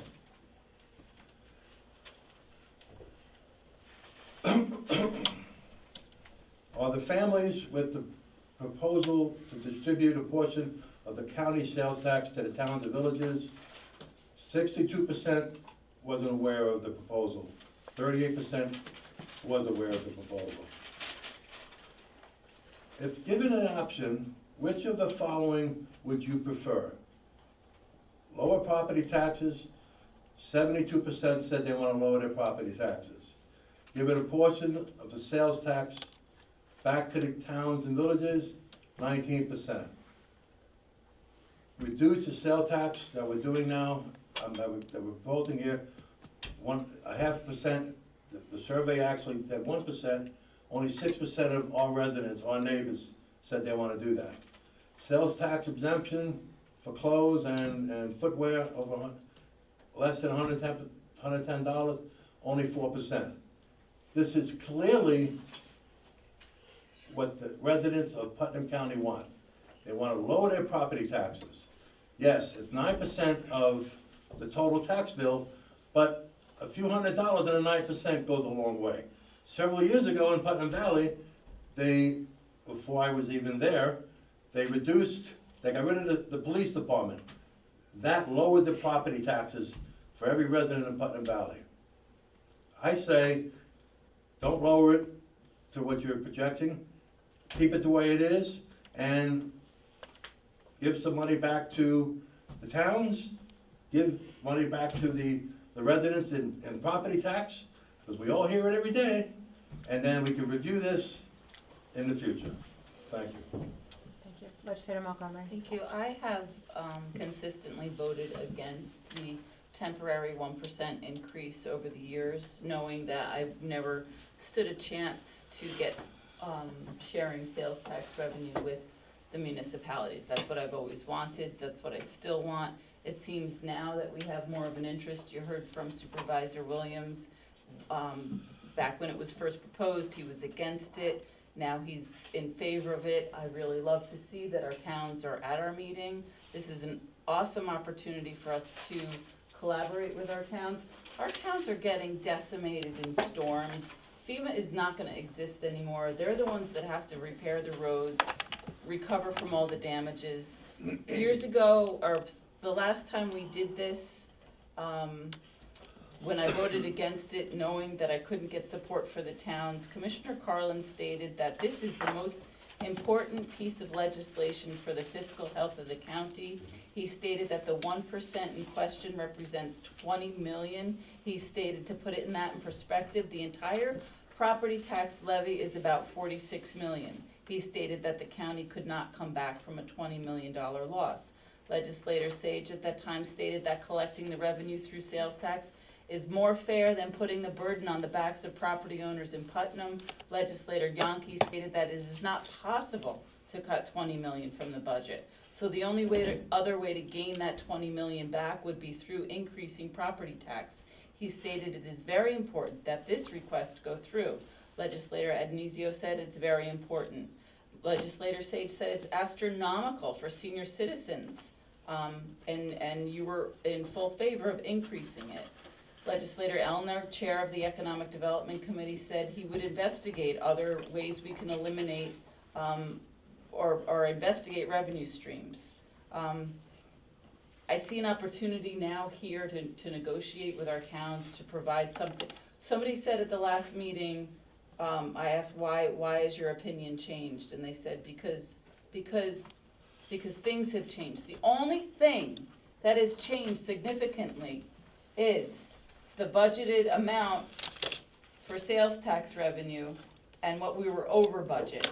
And that was 16 million in 21, 17 million in 22, 12 million in 23, 7 million in 24. So the only thing that's really changed significantly is that significant increase in sales tax revenue.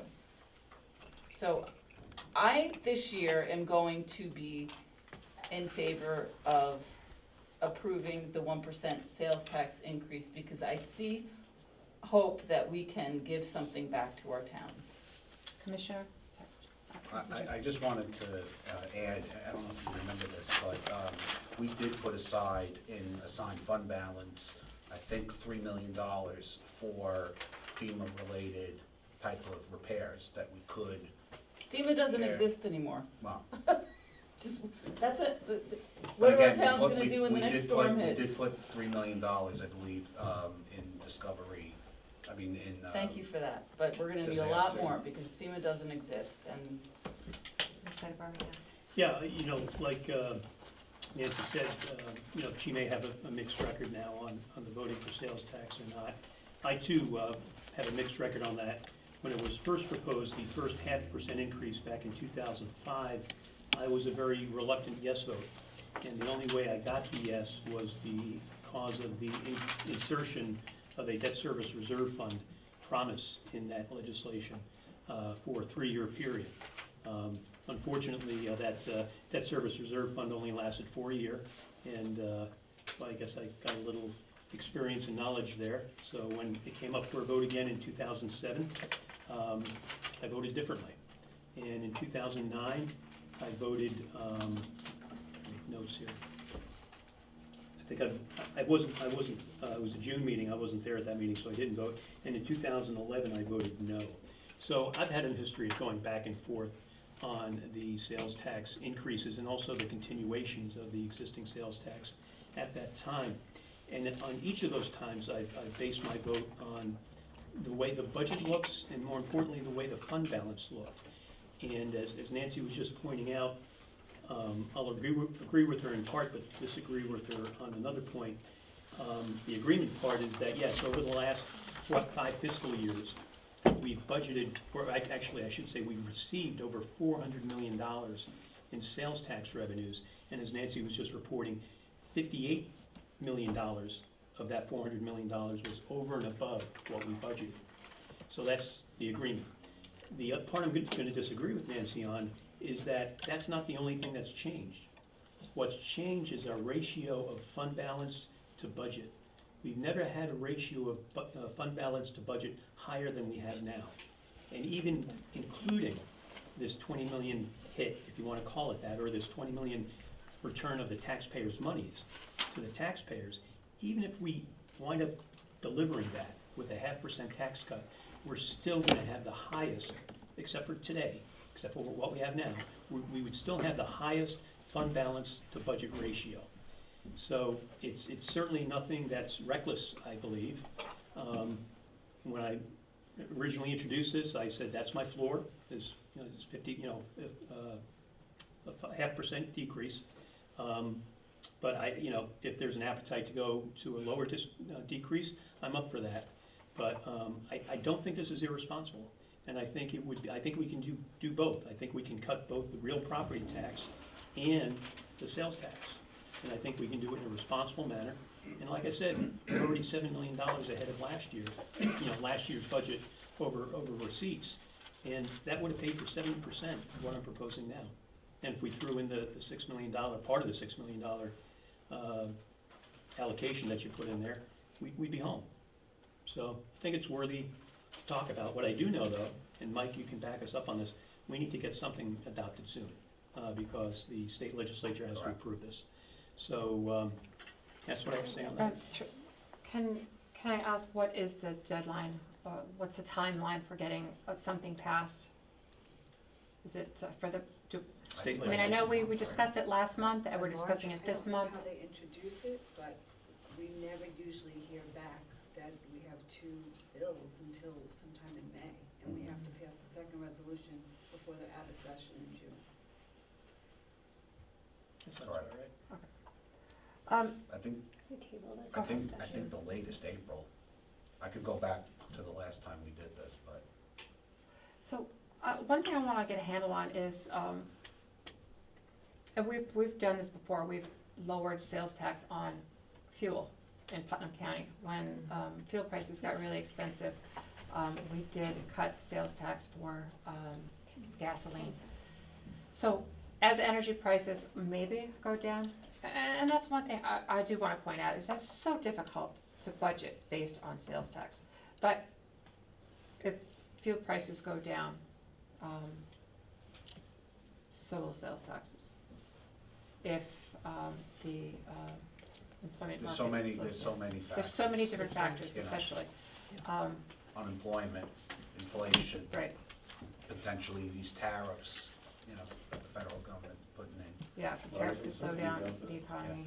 And just, I do have some, I just wanted to, the initiative, with the $110, I have some raw data. It's not complete, but as of now, $1.5 million has been, given back to the taxpayers with this 4%. Clothing, the clothing you're Yep. talking about? That's a good number. Vice Chair Crowley. Can I make a And- motion to table this?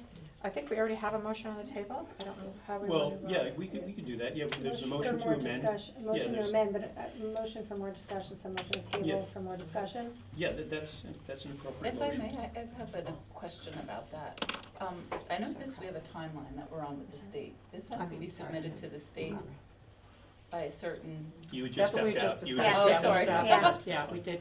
when, what is that date? Um, There's no set date. I Oh. don't know how they get introduced in Oh, Albany. okay. But, March or April, no, right? but there is a Yeah, I timeline thought it where was March. we've heard back from them, no matter whether we submit in January or February or March, not before May.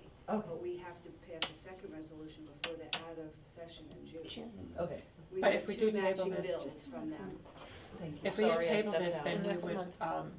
we would have to vote on it next month to pass at the full in April. And then we would pass it to our representatives in No. Albany, Just vote no. hopefully to hear something. But that's a tight Albany schedule from April to June when they're out. I mean, that's Yeah, pretty, I We would, could pretty do a tight. special we too. could do a special, and I would think we wouldn't want to They- gamble Vote no and then too vote much. to extend it. Vote no and then vote to extend it. That's my vote. So Birmingham? Yeah, I think we don't want to gamble with waiting too long, because, you know, if they close session, we're out a whole percent. Right. And that wouldn't make Mike happy at all. But with respect to Aaron's motion, yeah, I mean, that's a legitimate motion table. We have a motion that's been made and seconded and amended and seconded, but yeah, that's not an inappropriate motion. You want to make that and get a second and a vote? Motion to table to either Diane, can we find out a definitive date? It would have to come back to an To audit meeting. rules, well, Rules, can it go to has rules? no, has to go Audit. through rules and audit, doesn't it? No. No, just Just audit. So, okay. Oh, yeah, this is Yeah. audit, just audit. Yeah, This just is something audit. yeah. So can we get a definitive date, so we would, That's the just end in of the case to make sure? They would give a definitive date. I don't know how they introduce bills in Albany. You know what I mean? Like, we You know, need Kevin both might, our Kevin would be the Kevin best. or Yes, Kevin, Matt. yes, Kevin or Matt. Okay, so would you be in favor of tabling it to audit with the clause that if we have to call a special? Yeah, I'm willing to vote on this at any time. It's just, I want us to have some clarity. I don't At feel some like we're point. all Yeah, on if the you're not same ready, page. well, I no. mean, the only way to find out is if we vote on something. Okay. I mean, if you wanna vote on something, we do have a hard deadline at 11 o'clock, It's 10:47. so, So I don't we wanna need push to adjourn people. by 11 o'clock. Yeah, but we could always, Well, here's the other option. I mean, we could, and I'm not necessarily advocating this, we could move this out of committee to the full and debate it at the full. We could do that too. Could also do a special before the fall. And we could, well, the problem with that is that next week, the majority of this body is at NYSAC, and we can't have a meeting less than 7 days before the 4th. So that kind of crunches our time. And if we make a motion to table this, it would have to be tabled to the next audit meeting, which could be a special audit meeting. Doesn't have to be. Yeah. It could be a special audit meeting, and then we could have a special full meeting, We could have discussion at the fall. or even a special full before the April meeting too. Okay. But, I mean, I don't know if I'd vote for your motion though, and. Probably not. Yeah, it doesn't Well, sound like it, but that's okay. I'll take my okay, L. I'm just so- giving you the rules. So you I'm made a not- motion to table. I did. And you need a second for that. Do you need a second for that? Okay, now we have No the motion, motion second. as amended. So now we have a motion as amended. We did get a second to discuss, so we'll do a roll call vote on the amended. Right.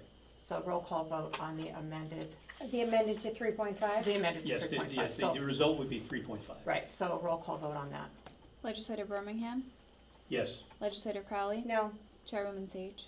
No, so now we have back the original the motion. original motion At 1%.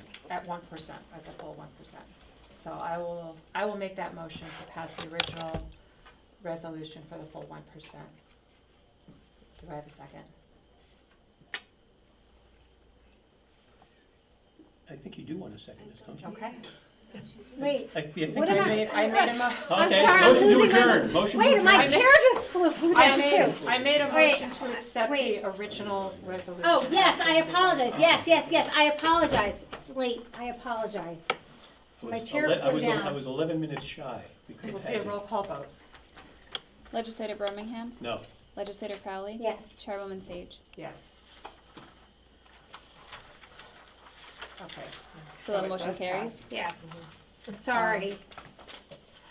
So, like to see the just to videotape clarify, on this the chair can one be down. amended at the full, so stay tuned. We do have other business. And now that there's so much paperwork here, I need to find it. Other business is, I would make a motion to accept other business. Do I have a second? What do we, well, first of all, what do we? This is accept? for hazardous waste. household waste. Is that the only addition? That's the only I'll second that. other business. Do I have a second? Second. All in favor? Aye. Sorry about that. Okay, so, 13A, and I apologize, I have so much paperwork in front of me, I don't have that. Does anybody have a copy? Here, Amy. Thank you. So this is something that we do every year. The Department of Health does a hazardous household waste collection event. This is approving the waste events in 2025. We pass this resolution every year. It's a very popular event that keeps hazardous waste out of our streams and out of our environment. It's collected. I will make a motion to pass this resolution to approve our household hazardous waste program for 2025. Second. All in favor? Aye. Aye. I'll make a motion to adjourn. Second. All in favor? Aye.